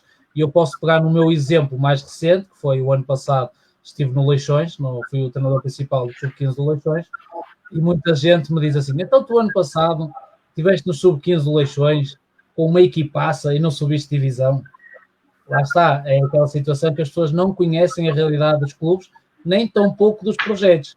E eu passo, não é que seja justificação nenhuma, porque não se tem que justificar nada no futebol, mas o Fabeta fez muito bem em explicar às pessoas que nos ouvem um pouco daquilo que é a realidade. Depois, se as pessoas tiverem mais interesse, as pessoas aprofundam um pouco mais para explicar ainda melhor. Mas, por exemplo, no caso do Leixões, que toda a gente sabe, quando eu estava no Candal, me convidaram para o Leixões, seria para um projeto de Sub-15 Campeonato Nacional, que eu aceitei logo, de imediato. Ao fim e ao cabo, o Leixões não se conseguiu aguentar nos campeonatos nacionais, desceu de divisão, e as pessoas que estavam lá, muito competentes e muito leixonenses, que me convidaram, e eu disse, ok, tudo bem, vou para esse projeto, vamos tentar subir o Leixões ao campeonato nacional. Só que a realidade, quando te dizem uma coisa, depois chegas lá, e deixei grandes amigos, e continuo com grandes amigos no Leixões, e um deles é o presidente. Quando lá cheguei, a realidade era outra, e eu fui-me forçado a ir buscar 15 atletas novos. E quando tu dizes que o projeto tem que ser a X anos, imagina tu, em 3 semanas, teres que ir buscar 15 atletas novos. Foi um grande trabalho meu, principalmente, e não é puxar a brasa da minha sardinha, é a realidade. Foi um grande trabalho meu e dos meus colegas de equipa técnica no ano passado, e então fomos buscar bons miúdos. Só que lá está, o projeto não se faz em meia dúzia de meses, e mesmo assim tivemos até ao fim e demos luta e quase que conseguimos chegar à fase final. E o Fabeta disse muito bem, passa as mesmas dificuldades para os Leixões, porque quem diz, estás a treinar os Leixões, estás a treinar os Leixões na equipa A. Mas as pessoas não sabem que eu nos Sub-15 de Leixões temos que levar as bolas para casa, temos que levar os coletes para casa, e queres treinar e depois não tens sinalizadores porque falham os sinalizadores, queres um fisioterapeuta e é difícil ter um fisioterapeuta no treino. E muitas vezes as pessoas não têm essa noção e não deixam os trabalhos prosseguir. São um obstáculo, porque eu não acredito em maldade, embora muitas vezes exista essa maldade, mas acredito sim em desinformação e que as pessoas também não querem saber, porque fica bem estar num café e mandar para o ar. Veio para aqui, nem é leixonense e nem é boavisteiro, esse estereótipo está a acabar, e muito bem o Sérgio está a fazê-lo no Nogueirense, e certamente teve mais facilidade de o fazer no Nogueirense do que tem o Fabeta no Beira-Mar, porque o Beira-Mar é um clube apetecível, e o Nogueirense talvez há 10 anos atrás não fosse tão apetecível como é agora, porque agora estão a aparecer as pessoas que são do Nogueirense desde pequenino, certamente. O Sérgio Leite deve ter lá pessoas que são do Nogueirense desde pequenino e que querem entrar no projeto agora, porque agora é muito fácil de entrar. E ele está-se a rir porque isto é verdade. O Fabeta tem mais dificuldade em fazer do Beira-Mar uma folha branca, porque o Beira-Mar é um clube apetecível, tal como o Sérgio Leite, no lugar de Fabeta, também iria ter dificuldade em criar o projeto que criou, porque na altura em que o Sérgio, e estou a falar de cor, atenção, sem conhecer o projeto por dentro, mas a minha opinião é que o Sérgio, quando apanha o Nogueirense, era um clube que nem se acreditava muito em projetos de formação, há 10 anos atrás. Dizia assim, vem para aqui um lunático, vem para aqui um sonhador, e ele 2 anos vai embora, porque ele não aguenta aqui 2 anos. E certamente ele teve inúmeras barreiras para ultrapassar, a bem ou a mal, seja de que forma for. O Nogueirense hoje, e eu agora falo da parte de Boa Vista, quando recebemos um atleta que passou no Nogueirense, já não olhamos com aquele olhar de desconfiança, que certamente há 10 anos atrás era de desconfiança, obviamente. Quem diz o Nogueirense, diz o Padroense, por exemplo, na Associação de Futebol do Porto, e ainda bem para dar competitividade, porque aparecendo Nogueirenses, aparecendo Padroenses, é um abre-olhos para nós, Boa Vista, para nós, Futebol do Porto, na altura, porque mesmo no tempo Sérgio Leite, mesmo no meu, era o Futebol do Porto, Boa Vista, os Salgueiros, Leixões, por ali. E isto é um abre-olhos para todos os clubes históricos da perna, como nós dizemos na gira, e muito bem, e que apareçam mais nogueirenses e mais padroenses, porque só faz com que nós, clubes de maior dimensão, temos que estar melhores preparados e muito melhor formados para continuarmos a ser grandes, e parabéns aos dois. E deixa-me Rui, acrescentar... Só uma coisa. Força. O Leixões também não tem campo próprio, porque ele disse que tem muitos campos também. Nós também vamos à quarta-feira numa aldeia nova, e se numa aldeia nova der vento, mas numa aldeia nova, se der vento, não aconselho ninguém a lá treinar, porque as bolas não se seguram. Temos a capacidade de fazer das tripas coração, seja no Leixões, seja no Boa Vista, seja no Gueirense. Nós, treinadores de futebol e gente que anda de futebol, temos essa capacidade. Queremos lá saber se a camisola está rota, nós queremos é jogar futebol. Pegando logo no início das tuas palavras, do Rui Pedro, quando tu tinhas dito que é importante às vezes apresentar as situações, as condições e tudo, porque às vezes os resultados não aparecem, não é visível o trabalho e pronto, e a primeira coisa é que se opina é de uma forma negativa e não sabem tudo o que está por trás. É aquela história do iceberg, por norma só se vê a parte de cima, mas a profundidade não se vê. Para vocês verem, ter assim um pouco a noção, a nossa equipa de júniores, o coordenador, o Rui Neves, estruturou muito bem a formação na limitação que tinha e deixou a equipa dele, que ele era treinador dos júniores, para o último por causa dos campos. Isto para ninguém pensar que ele estava primeiro a pensar na quinta dele e depois nos outros. Fez tudo primeiro para os outros e depois deixou os júniores. Os júniores estavam num campeonato de segunda nacional. Era uma equipa que até dezembro, à segunda-feira, tinha que treinar num bocado de espaço do Mário Duarte, porque não havia mais nenhum sítio, era um bocado de relva. Eu não estou com isto a dizer as condições e tudo, porque o Sérgio já disse, e bem, também só tenho um campo. Eu só estou aqui a dar uma perspectiva do Campeonato Nacional de Júniores. Os nossos júniores treinavam num bocadinho de relva, e depois, conforme o tempo, tinha que se ver. Às vezes o gerador do Mário Duarte já tem muitos anos, aquilo não funcionava e os júniores já não treinavam. À uma segunda-feira, à terça-feira eles não treinavam, eles só treinavam 3 treinos. À quarta-feira tinha que se marcar sempre um jogo de treino em algum lado, era sempre um jogo de treino. E a uma quinta-feira ficavam com o meio campo para preparar as bolas paradas, o último treino da semana para o jogo. Se nós formos a fazer uma análise semanal da programação do treino, a nível estratégico, a nível de dinâmicas de equipa, pouco ou nada houve tempo para treinar a equipa e para poder potenciar. É claro que depois os resultados também não ajudam, porque não são os melhores, não se treina como se deveria treinar. Já estamos a falar em rendimento e vemos a nossa equipa de júniores a passar algumas dificuldades. Entretanto, a saída do Rui Neves, também ficámos sem treinador, tivemos que tentar arranjar um treinador naquela fase, que também não é fácil, entrar um treinador com ideias novas e tudo. Felizmente conseguimos arranjar aqui um campo para alugar, mais uma despesa para a nossa academia, mas tinha que ser, era obrigado a fazer esse esforço financeiro à academia, porque a situação dos júniores estava um pouco difícil. Conseguimos dar o segunda e quarta-feira treino a eles e felizmente as coisas começaram a encaminhar. Acabámos a primeira fase com a manutenção conseguida, faltava a segunda fase, que era a segunda fase de manutenção, e pronto, e aconteceu esta situação e não dá para dizer como é que seria o resto da época, ainda nós tínhamos total confiança na manutenção. Mas isto só para explicar, às vezes não se vê as dificuldades, só se olha à parte da classificação e não se vê muita coisa do que está por trás. Sérgio, deixa-me introduzir aqui, eu há pouco ia dizer ao Rui Pedro, naquilo que ele estava a dizer, que realmente, e é só confirmar, e muita gente está a dizer isso, que do pouco se faz muito, e que os treinadores, no geral, como tu dizes, ainda muitas vezes transportam essa destreza e essa capacidade de se adaptar também aos contextos. Era por isso que lhe dizia o Sérgio Leite, como o Tiago Quaresma, que foi para Moçambique, integrado numa equipa técnica portuguesa, adaptaram-se à realidade que encontraram e estavam a ter resultados imediatos, e isso é uma característica que nós temos sempre de salvar, que está realmente no sangue e tem a ver com a qualidade do treinador português e da coordenação técnica e até da gestão, e não será por acaso que cada vez mais portugueses também na gestão do futebol estão em voga no futebol internacional. Ou seja, uma coisa que eu queria lançar aqui, que me parece muito interessante, eu estive a ler alguns artigos hoje de tarde para preparar aqui o programa e encontrei um muito engraçado, do Diário de Notícias, que falava do Fofó, o velhinho Fofó, Futebol Benfica, que dizia: o clube de bairro que sempre formou craques, e começava no Artur Correia, tinha o Paulo Bento, uma série de jogadores, e por exemplo, mais recentemente, para percebermos, 3 jogadores da seleção portuguesa: Ruben Semedo, Gelson Martins, Ricardo Pereira, o lateral do Leicester. Todos eles passaram pelo Fofó na formação, 2 deles até ao sub-15, um deles saiu mais cedo.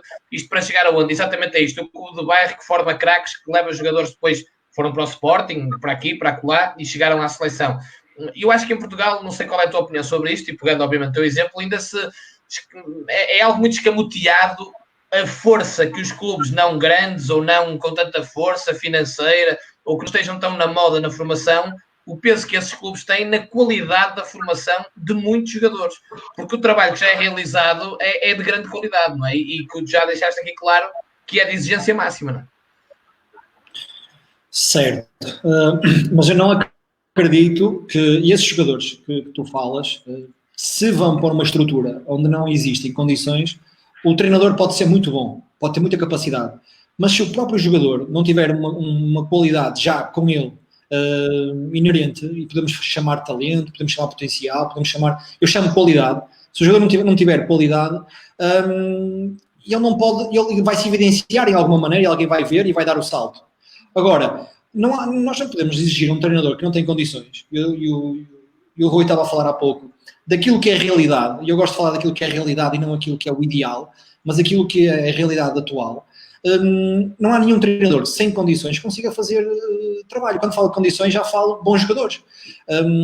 Hoje em dia, paga-se para jogar futebol. E um jogador que não tenha capacidade financeira para jogar futebol, porque os pais não suportam, das duas uma: ou existe um clube que os isenta de alguma maneira, através de um patrocinador, de um mecenas, ou até a própria direção do clube, que isenta aquele atleta, e depois aí vamos entrar no campo de porque é que o meu filho paga e aquele menino não paga, e vamos criar aqui uma série de outras ramificações. Mas se nós não protegermos o talento, porque eu quando jogava não pagava, e eu fui campeão nacional no clube que o Rui joga no Boa Vista, em infantis, também em júniores, iniciei e terminei a minha formação sendo campeão nacional, e nunca paguei. Quer dizer, mas os treinadores também não sei se recebiam valor, não faço ideia. Havia sempre os treinadores que gostavam do treino, gostavam de treinar e faziam isso. Hoje em dia, eu sinto-me mal, enquanto coordenador, de ter alguém no clube não remunerado. Eu tenho todas as pessoas que exercem, até o estagiário que está a aprender, tem que ter alguma coisa para justificar aquilo que eu desenho. Uma linha que vai travar de um bairro social ou de um sítio onde joga e tem outra capacidade de entendimento e de percepção que vai trazer ao jogo, porque a vida lhe deu isso. E nós, se não protegemos existir financiamento e tem que existir investimento para ter qualidade nos intervenientes, se isso não existir, esse jogador vai se perder, porque vai jogar para um correiraço que até lhe dá o equipamento e oferece isto e aquilo, mas vai estar envolvido num contexto que ele é o melhor, mas que não chega para se conseguir para melhorar, porque eu acredito que para tu melhorares tens de estar com os melhores. Eu não acredito que haja evolução se tu não estiveres com os melhores jogadores. Então a ideia aqui é reunir um conjunto de bons jogadores e depois aqueles que realmente são melhores do que os outros conseguem evidenciar. E isso depende muito da atitude, do caráter deles, que é a característica número 1 para um jogador entrar o caráter envolve o valor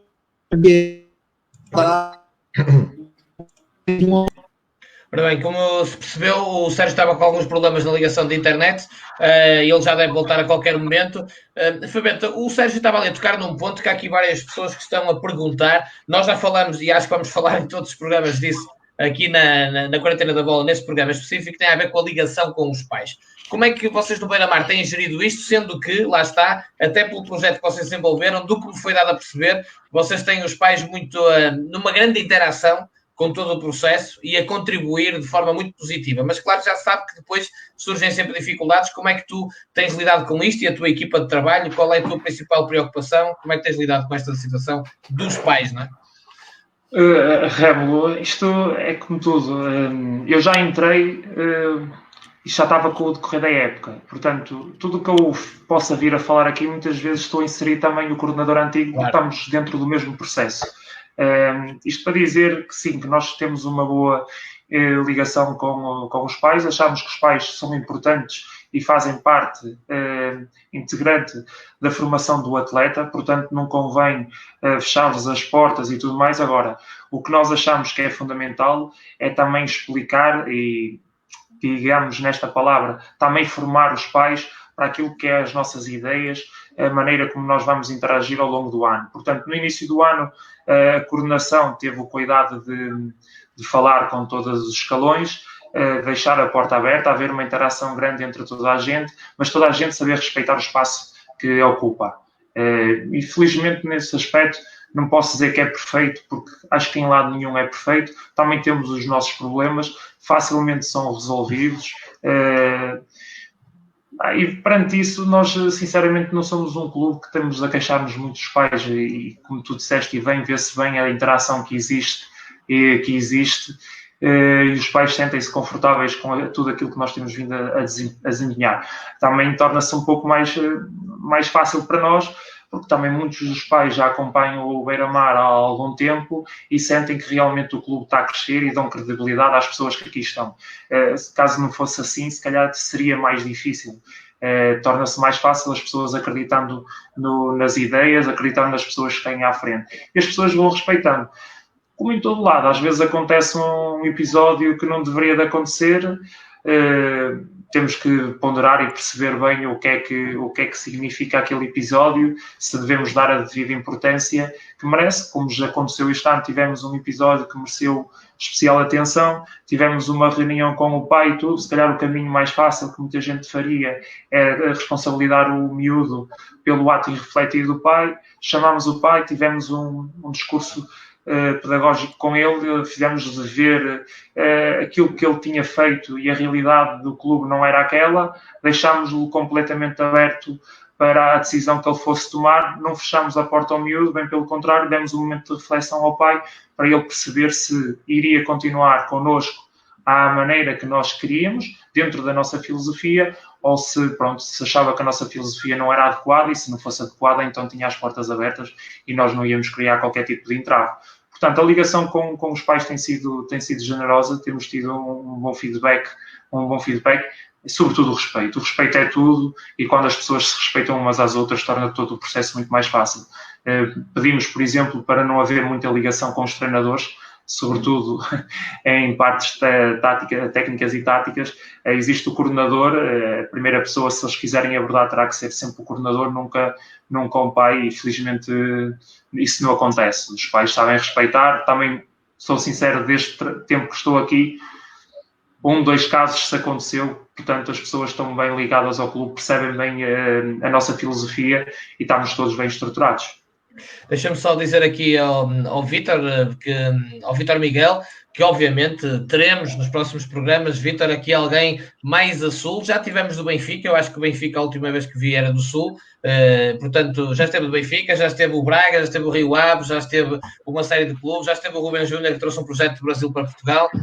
Nós vamos com 3 semanas e eu, não sendo uma televisão nem um órgão de comunicação social, estou a dar mais voz do que a maior parte dos órgãos durante anos a fio. Sérgio, estavas a concluir o teu pensamento e introduzi esta questão porque é uma pergunta pertinente que foi aqui colocada, que é como é que vocês nos vossos projetos lidam com os pais, tendo em conta os problemas que muitas vezes infelizmente existem. Quer-me parecer que há melhorias no geral, porque há um esforço grande também dos clubes nesse sentido e das coordenações, mas saber a tua experiência também em relação a isto. A comunicação com os pais evoluiu muito desde o início até agora. No início, a credibilização do próprio projeto era por mim, enquanto o meu percurso enquanto jogador, e credibilizava um pouco aquilo que era o projeto da formação do clube. Hoje em dia, quem vem para o clube sabe que não está a vir para um clube de participação. Nós não formamos aquela questão de a formação é para formar cidadãos e para formar bons homens. Pronto, é tudo muito bem e eu concordo com isso. E primeiro está a escola e depois está o futebol até determinada idade. Porque a partir de certa idade, se eu conseguir, eles também têm que conseguir. Se eu concluir os meus estudos, eles também podem consegui-lo e não deixei de ser campeão europeu e com pouco tempo em Portugal para poder fazê-lo. Agora, os miúdos, quando venham para o Nogueirense, sabem, e os pais sabem, que aquilo que eles pagam, e só para responder aqui uma ideia que eu também há pouco fui cortado, para dizer que os pais pagam para eles treinarem. E nós oferecemos o jogo. Oferecemos o jogo àqueles que, através do desempenho, através da capacidade, são melhores do que os outros. Somos um clube de rendimento, de competição, não somos um clube de participação. A partir do sub-13, jogam aqueles que merecem mais do que os outros. De uma forma justa ou injusta, atenção, que nós podemos cometer injustiças nas escolhas, ou porque naquela semana não vimos, e acontece muitas vezes, determinado desempenho, e por isso é que temos mais do que 2 treinadores numa equipa técnica, que são constituída por 3 elementos, às vezes até 4, algo que evoluímos também nesse contexto, e são poucos os clubes que tenham mais do que 2 treinadores, posso-te garantir isso. E então, o que acontece é que os pais sabem que se o menino não joga é porque não é tão bom quanto os outros. E a relação é muito franca com eles. Quem define quem joga mais ou menos é o próprio atleta com o desempenho dele. Não é o treinador pelas escolhas. E isto, à medida que nós vamos obtendo resultados, dá-nos uma proteção perante os pais que percebem isto. No início, e para ir um bocadinho ao encontro que o Fábio estava a dizer, havia, daqui a 5, 6 anos atrás, às vezes quando era interpelado por um pai, que queria saber para que não jogava e até mandava um comentário mais desagradável ao outro, mas esse pai, havia uma conversa em que eu explicava que dessa forma não estava a ajudar o atleta. Nós não queremos prejudicar, enquanto clube, enquanto eu lá estiver, não queremos prejudicar um atleta por um comportamento negativo ou positivo do pai, negativo enquanto um comentário desajustado, ou positivo porque é amigo do treinador, porque dá um patrocínio, porque dá isto, ou porque é mais próximo. Isto para mim não me interessa nada, todos eles são iguais, são atletas, o que me interessa é os atletas, e os pais nós respeitamos e eles precisam dos pais, e aquilo que eu cultivo é gratidão. Os atletas têm que estar gratos aos pais que lhes proporcionam aquilo que é o jogo. Eu tenho experiência em Angola, e o Tiago também vai corroborar aquilo que eu estou a dizer. Os nossos atletas às vezes não têm a sorte, não têm a percepção da sorte que têm. Porque quando vamos à África, por exemplo, vemos um menino que tem a possibilidade de jogar num sintético ou numa relva e ele esfrega as mãos no piso, esfrega na cara porque está habituado a jogar na terra batida e a ficar cheio de lama. E os nossos atletas queixam-se por tudo e por nada. Quando falo em caráter na escolha dos atletas, no tal recrutamento, antes dele assinar por nosso clube, eu tenho uma perspectiva futura, como é que me digo. Uma coisa é escolher os dois para o clube, outra coisa é tu escolheres para uma perspectiva futura. E como eu não sou um clube de participação, não sei fazer médicos, não sei fazer professores, não sei fazer engenheiros, mas acredito que sou competente a fazer profissionais de futebol. Quando falo em profissionais de futebol, posso falar um bocadinho mais atrás, a ser sénior, porque a transição de jogador de formação para sénior é muito difícil. E então, ou nós preparamos os atletas para aquela dificuldade, e tem que ser atletas de caráter, ou então todo o trabalho que foi feito e as horas despendidas pelos treinadores, pelos observadores, pelos próprios diretores, em prol daquele atleta, aquilo tudo vai por água abaixo. Porque eu acredito no processo de formação, tal como o processo académico. Os atletas andam, os alunos andam na escola para ter uma finalidade, 12º ano e depois um curso. Se andas no futebol, faz valer o tempo. Então tens que acabar a tua formação desportiva tendo alguma finalidade. Vais ter que ser também bom para teres escolhas, para teres opções. Porque um atleta que chega ao final da formação desportiva e possa optar entre futebol ou escola, ou até eventualmente na via do trabalho, ele pode ter opções. Agora, aquele que não tem opções é um jogador mais limitado. E o nosso trabalho, se calhar, ou não fomos competentes, ou ele não quis, ou ele não teve a ajuda necessária. Por isso, acho que aqui há uma envolvência. Os pais são extremamente importantes quando percebem que estão a colocar o filho com profissionais no sentido de competência nos clubes. Se não confiam em algum momento, então retirem-nos, não os deixem estar com alguém que depois vai criticar. A partir do momento, e o meu filho, se colocá-lo numa equipa e depois eu critico o trabalho, tenho que o retirar e vou para outro clube. Porque senão, quer dizer, como é que eu posso estar a dizer mal e continuo lá com o meu filho? Estou a ser incoerente. Até para o meu filho eu estou a ser incoerente. Por isso, nós no clube temos 2 princípios. Não queremos ninguém infeliz. Qualquer atleta que queira sair é dada a carta do clube, a desvinculação do atleta. Não retemos cartas a ninguém e gostava, e apelo, que todos os clubes o façam. Porque quando um atleta quer sair, deixem-no sair. Porque não faz sentido estar a comprar guerras, porque depois envolve. É o clube que está a demover o jogador, e às vezes não é, simplesmente o jogador apareceu-me e diz que quer sair do clube onde está e não quer continuar, e depois o clube não dá a carta e cria aqui um grande problema. Isto para mim não é formação. Então, se eu não consigo ter um miúdo que quer ir embora, eu estou a retê-lo só porque tenho a carta, eu não sou posse, ele não é a minha propriedade. E então isto também cria um problema interno, depois entre clubes, cada um tem a sua filosofia, cada um deve ser feliz à sua maneira, e acho que devemos estar assim no futebol, pelo menos nos últimos 10 anos é assim que eu tenho estado no futebol de formação, porque aprendi também, e há pouco falaste, Tiago, com uma das pessoas que eu aprendi também e me alicercei naquilo que foi o professor Zé Manel, e eu pedi a lista dos dispensados do Padroense para tentar contratar os atletas para o Nogueirense no meu primeiro e segundo ano. Posso confirmar, posso confirmar, porque inclusivamente num desses anos até fui eu juntamente com o professor e mais um ou outro colega que fizemos essa lista. Pronto, e isso tem a ver com o crescimento. Agora, também tenho que deixar aqui uma palavra, porque há clubes que crescem e clubes que vão crescendo através do trabalho, através da dedicação, dos vários treinadores que passaram no clube. Atenção que eu tive treinadores importantíssimos naquilo que é o histórico do Nogueirense. Importantes, e não quero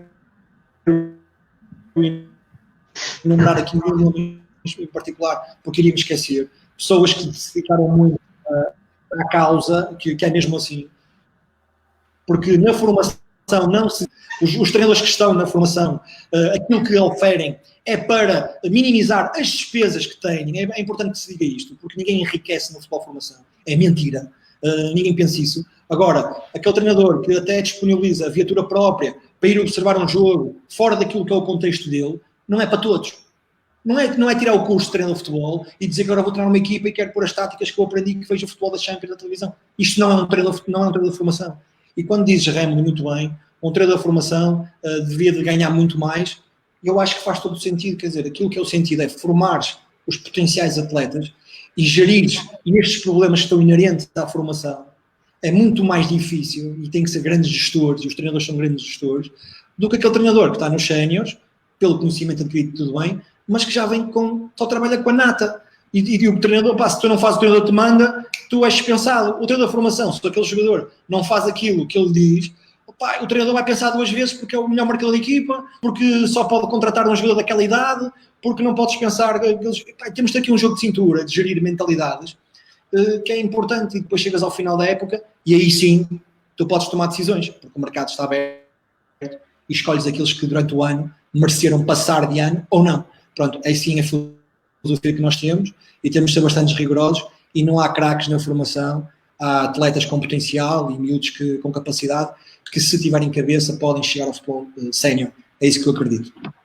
Muito bem, deixa-me só ler aqui a mensagem do grande Dinis Rezende, que trabalhou comigo no Boa Vista, também na formação e depois também no Beira-Mar. Aliás, é um dos maiores nomes da história do Beira-Mar, um grande amigo, percebe muito disto e em breve estará aqui connosco, certamente.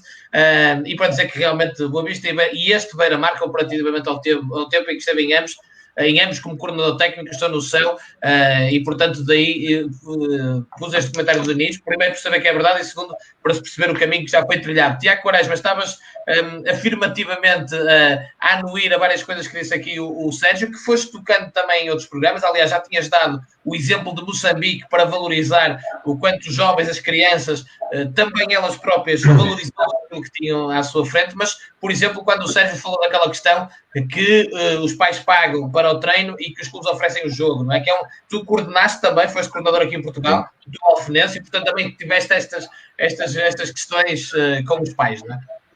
Sim, sem dúvida. E eu fui assinando afirmativamente porque concordo em muita coisa que o Sérgio diz e a comunicação tocando já no assunto dos pais, a comunicação, como eu já venho dizendo, tem que ser muito clara e muito objetiva, porque isso evita muitos problemas que normalmente vão acontecendo durante a época. e por questões que vão surgindo dos pais para nós treinadores e coordenadores e diretores. Portanto, a comunicação clara e objetiva no início da época, explicando quais são as regras do clube, qual é a ideia do clube, qual é a linha condutora de trabalho do clube, é fundamental, porque assim o pai sabe em que estrutura o seu filho vai estar integrado e ele próprio, porque como o Sérgio disse, e o Fabeta também, e o Rui pensa exatamente da mesma forma, os pais hoje em dia são importantes. Primeiro ponto. Na questão que agora todos nós sabemos que não é o futebol, é o desporto de formação, os pais hoje em dia pagam por um serviço que os clubes prestam. Pronto, vamos já colocar assim o ponto. Esta é a minha forma de pensar. Há quem concorda, há quem não concorde, claramente. Claro, é a tua opinião. Pronto, os pais pagam por um serviço que o clube presta. E o serviço, por exemplo, nenhum de nós que está aqui, enquanto jogamos, nunca pagamos para jogar. Nunca pagamos para jogar. Primeiro ponto. Se calhar, e não é se calhar, havia muito menos clubes com escalões de formação do que há agora. Primeiro ponto. Não havia nem o número de clubes, nem o número de campeonatos que há agora, não é? Portanto, isto foi uma evolução que houve. O atleta paga, mas é assim, e eu vou já aqui falar em termos das condições que o atleta tem. Porque eu fui um felizardo, e o Rui já tocou nesse ponto, fui um felizardo por jogar durante 10 anos no Leixões, que é o meu clube, e isto não é segredo para ninguém. Sou sócio adepto do Leixões e dói-me, por exemplo, quando ouço o Rui, e ele falou, e eu tenho que lhe dar razão, das condições que o clube não tem. Não é que tem, é as condições que o clube, no caso do Leixões, não tem atualmente, e não estamos aqui a atribuir culpas, nem a achar culpados, que não é para isso. Mas é a questão que eu, em 1993, e falei no anterior programa de uma partilha de um amigo nosso que foi meu diretor e que ainda é no Leixões. O Leixões ninguém pagava, mas eu tinha o tal campo próprio para jogar, que para mim isso condiciona, mas não é um problema, porque o clube pode não ter instalações próprias, mas pode ser um clube muito bem organizado e mesmo sem ter um campo próprio, pode fazer na mesma o meu trabalho, porque há variadíssimos exemplos disso. O clube tinha equipas técnicas com 2 ou 3 elementos. O clube tinha equipas de fisioterapeutas e massagistas. O clube tinha rouparia exclusiva para a formação. Portanto, e o clube ninguém pagava. Primeiro ponto.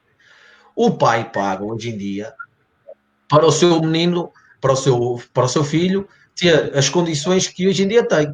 Hoje em dia é raro o atleta que treina em campos pelados. A maioria dos clubes tem campos sintéticos. A maioria dos clubes tem, ou muitos clubes, não diria a maioria, mas tem um treinador para treinar os seus jovens, os seus atletas. Ou seja, oferece outro tipo de condições que na nossa altura só clubes de uma dimensão já acima da média que ofereciam. Hoje em dia é normal qualquer clube ter um departamento de fisioterapia, ter um diretores a acompanhar os escalões, etc. Isto tudo. Nutricionista, psicólogo, a pessoa que vários clubes, exatamente. Mas eu só toco nestas questões de ter gabinete de fisioterapia, treinadores, de oferecer condições, de ter equipamentos e condições, etc.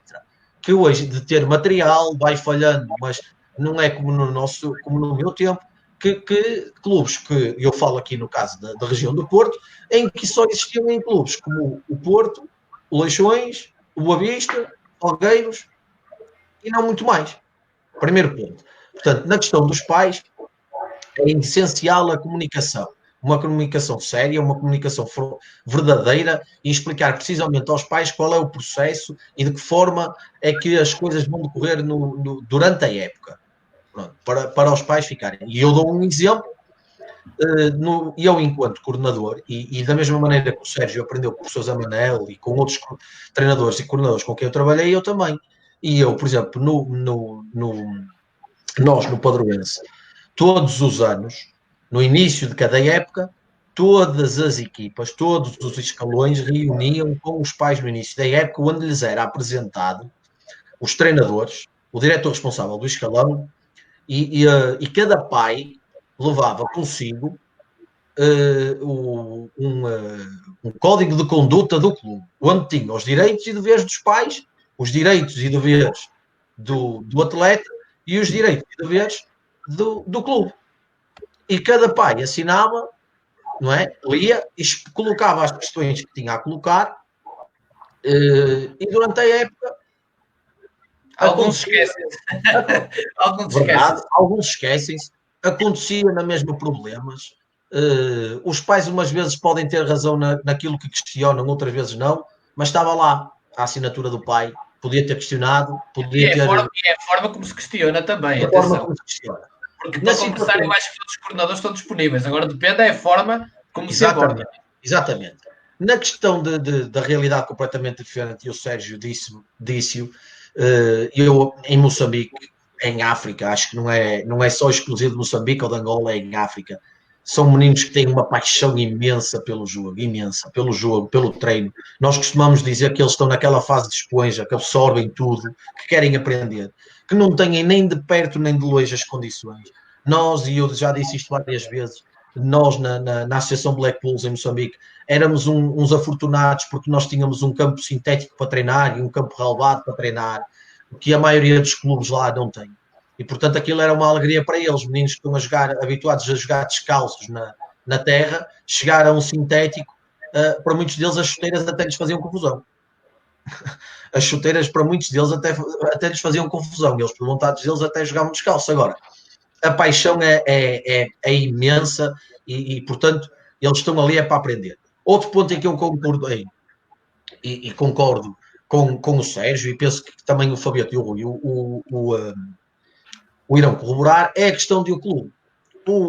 Porque nós vamos vendo aqui, vamos acompanhando os comentários que vão fazendo, e muito pertinentes, e é uma troca e é uma partilha de ideias. Agradecemos todos, não temos que estar todos de acordo, não é? Portanto, porque isto é uma troca e uma partilha de ideias. Portanto, é uma troca e uma partilha de ideias. Os clubes, atenção que um clube não é uma escola. Um clube de futebol, um clube de handball, um clube de basquetebol não é uma escola.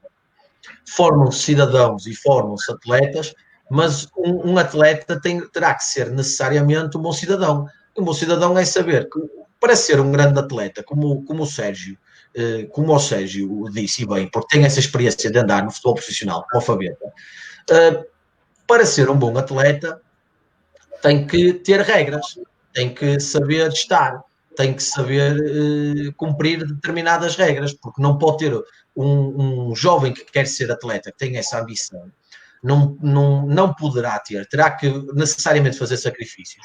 O Sérgio necessariamente que os teve que fazer, o Fabieta, o próprio Rui, para chegar ao mais alto nível, não pode ter hábitos sociais como terão os seus colegas, não pode ter hábitos de alimentação como se calhar os seus colegas têm, tem que ter outro cuidado com o descanso, com as horas de descanso que tem, não é?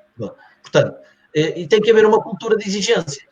Tem que haver uma cultura de exigência em tudo. Se nós somos exigentes na escola, para os nossos filhos, para os nossos sobrinhos, por exemplo, terem bons resultados, não é? Cumprirem com aquilo que os professores dizem, nós também temos que ser exigentes no futebol. E era essa cultura de exigência que eu me vejo, não é? E eu também já disse aqui, a partir do momento em que há a transição, para concluir isso, Tiago. A partir do momento em que há a transição para o futebol do 11, a exigência tem que, eu digo mesmo isto, tem que se começar com outro tipo de exigência em relação aos atletas.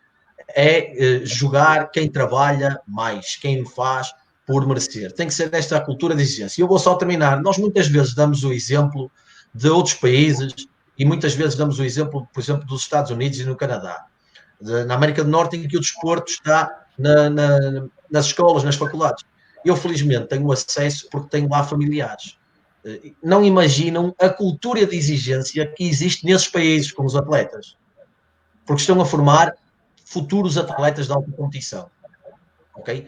Quem tem a ambição, e mesmo que não estejamos a formar atletas de alta competição, estamos no desporto com uma cultura de exigência, com respeito, como diz o Fabeta, tem que haver respeito, tem que saber-se muito bem qual é o papel do pai e do treinador, porque só essa cultura de exigência vai preparar bem todos os atletas, seja para o futebol, seja para qualquer área que vá exercer no futuro, porque todos nós sabemos que o mercado de trabalho hoje em dia é bastante exigente.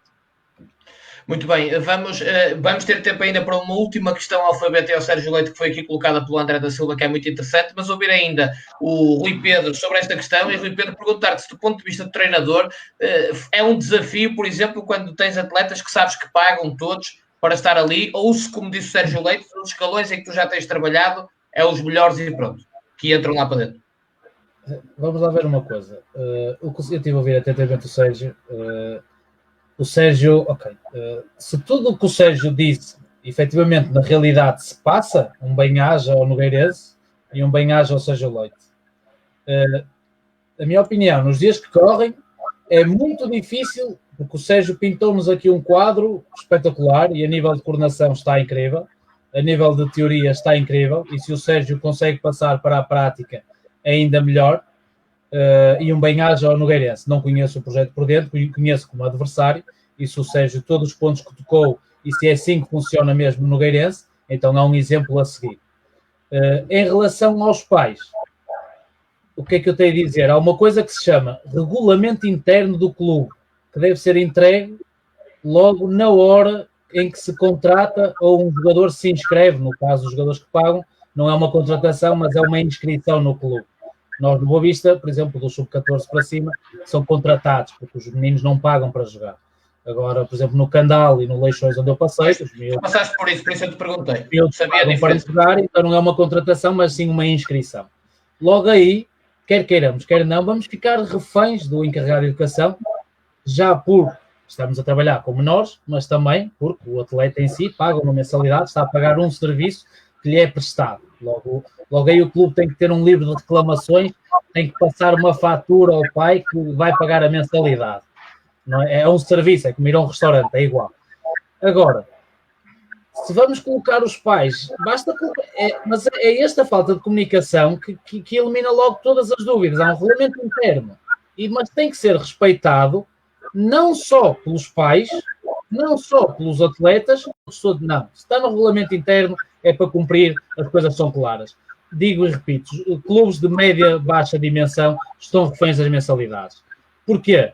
Porque clubes como o Sérgio Leite, que é coordenador, está refém e está a levar com as más gestões anteriores. Porquê? Porque hoje o Candal ou o Nogueirense vai pedir um patrocínio ao restaurante mais conhecido de Gaia e o restaurante vai lhe dizer, opá, não vamos dar porque há uns anos atrás demos um patrocínio e ainda hoje estamos à espera da camisola com o nome do meu restaurante à frente.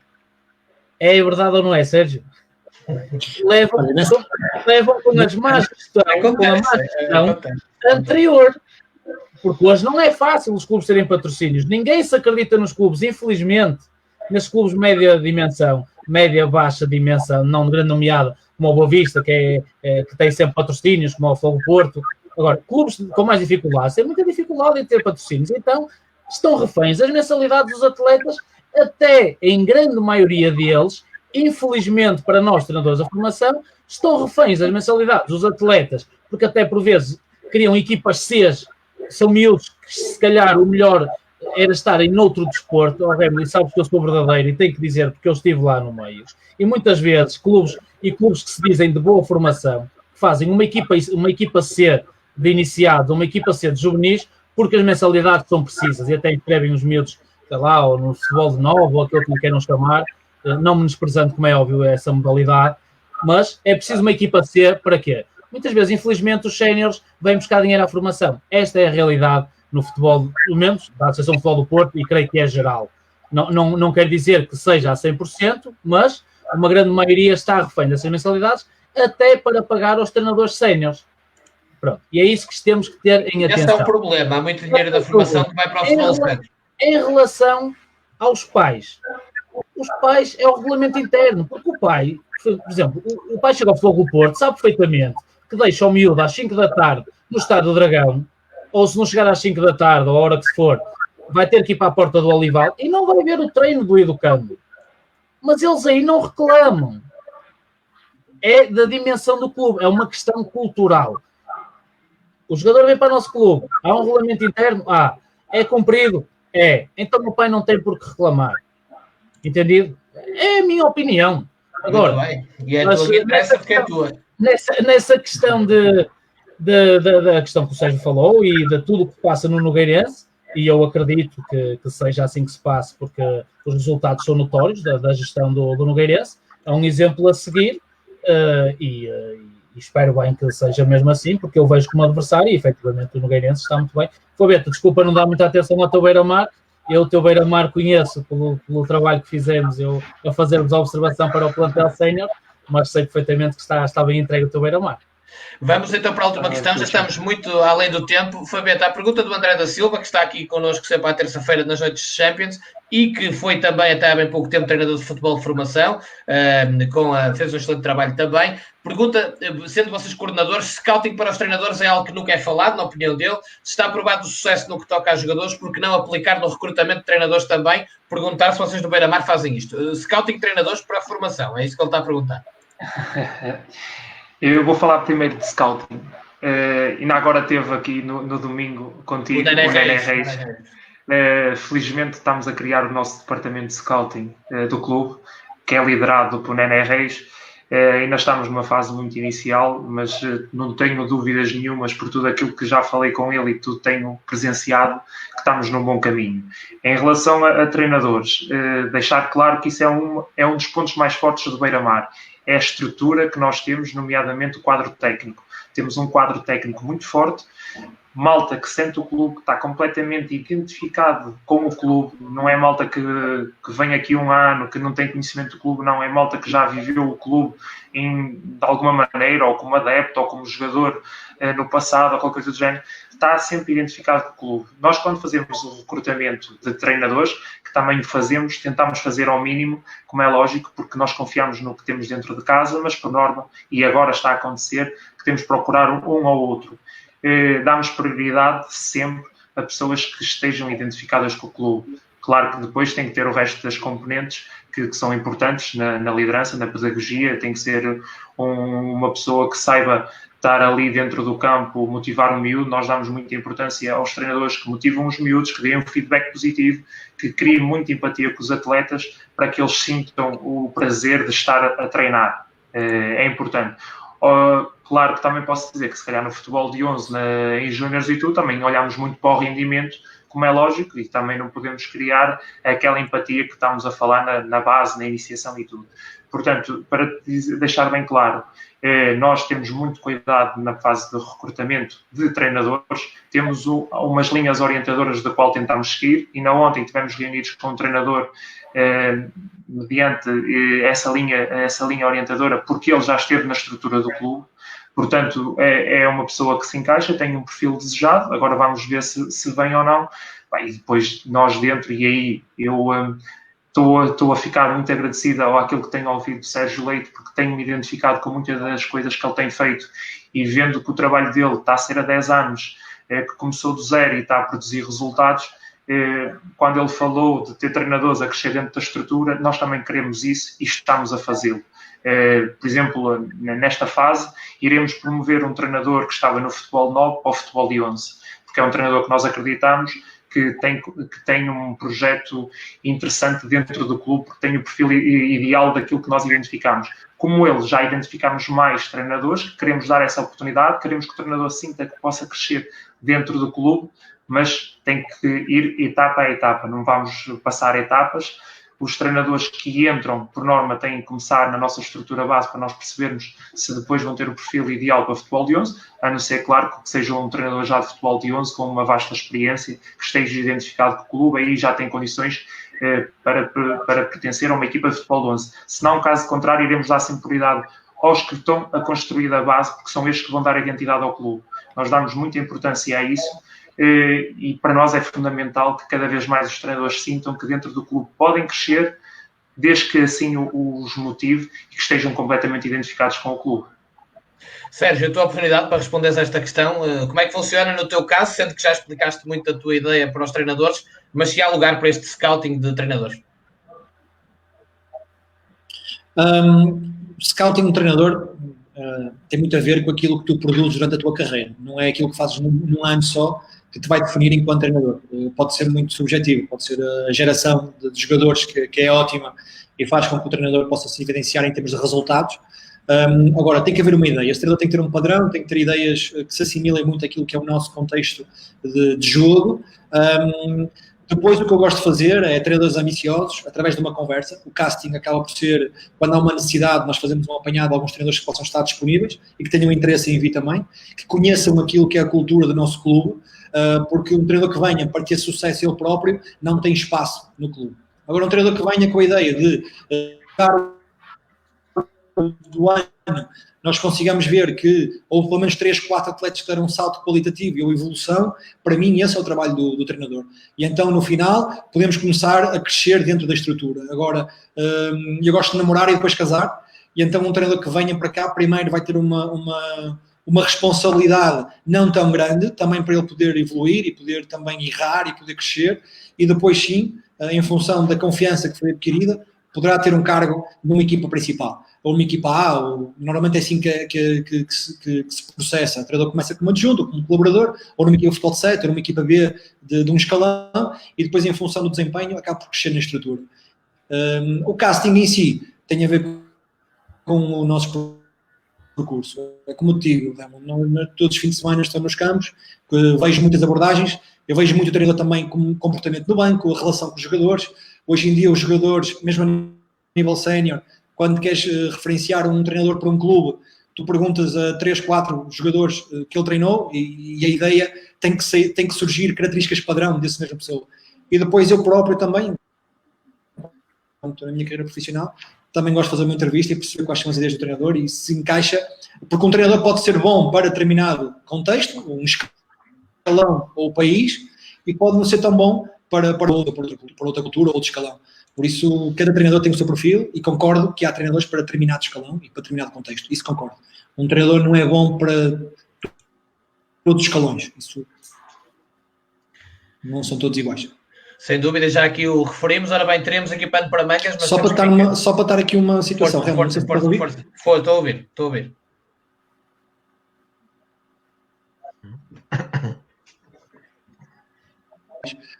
Nós, enquanto clube de entidade formadora, e agora os clubes estão a atravessar todos por uma fase de entidade formadora e de certificação a nível nacional, nós neste momento estamos já com a aprovação para 4 estrelas, por isso são situações que são notórias, passamos de 3 para 4 estrelas, e isso é também um mérito de toda uma direção e toda a gente que está a trabalhar em prol do crescimento do clube, treinadores inclusive, e naquela questão da carta de desvinculações.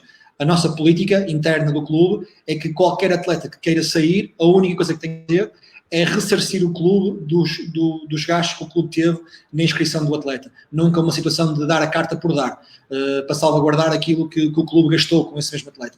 Pronto, só aqui uma parte. Sim. Houve aqui vários comentários em relação a isso e tu acabaste por responder a esses comentários também, agradecer-te também por isso. Fabiano, obrigado, continuação do excelente trabalho que vocês têm realizado, também um abraço ao Sérgio, obrigado, e que continue também neste caminho, porque projetos há 10 anos na formação, aí podemos chamar projeto e precisamos de mais coisas do género, goste-se mais, goste-se menos, até porque eu estou habituado aqui em Portugal, tudo o que é feito, seja muito bom, menos bom, tem sempre críticos, há sempre gente que fazia melhor, mas que depois no dia a seguir não se levanta para fazer seja o que for. Portanto, Tiago, Rui Pedro, nós para a semana cá estaremos para mais um Quarentena da Bola, com clubes mais a sul, do norte ou de onde é que for, portanto é refletir, porque... Não, a verdade é que eu ligo muito pouco a isso. Para mim, Portugal é Portugal. Claro. Interessa-me discutir contextos, não a região. Evidentemente que vamos ter aqui clubes de todo lado. Porque... Deixa-me só realçar, e é uma parte importante da relação com os pais encarregados de educação. Porque tem que ser rapidamente. Estamos a falar de futebol de formação.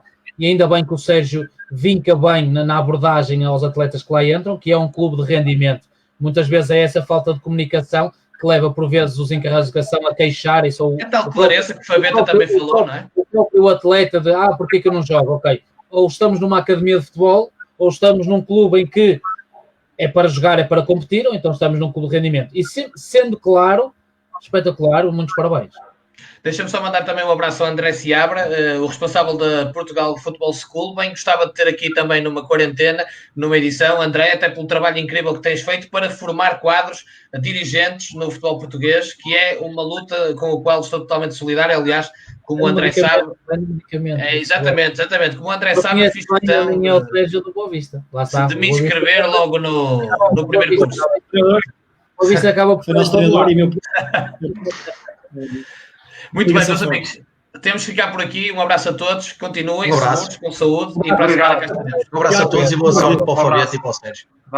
Obrigado. Um abraço a todos. Obrigado.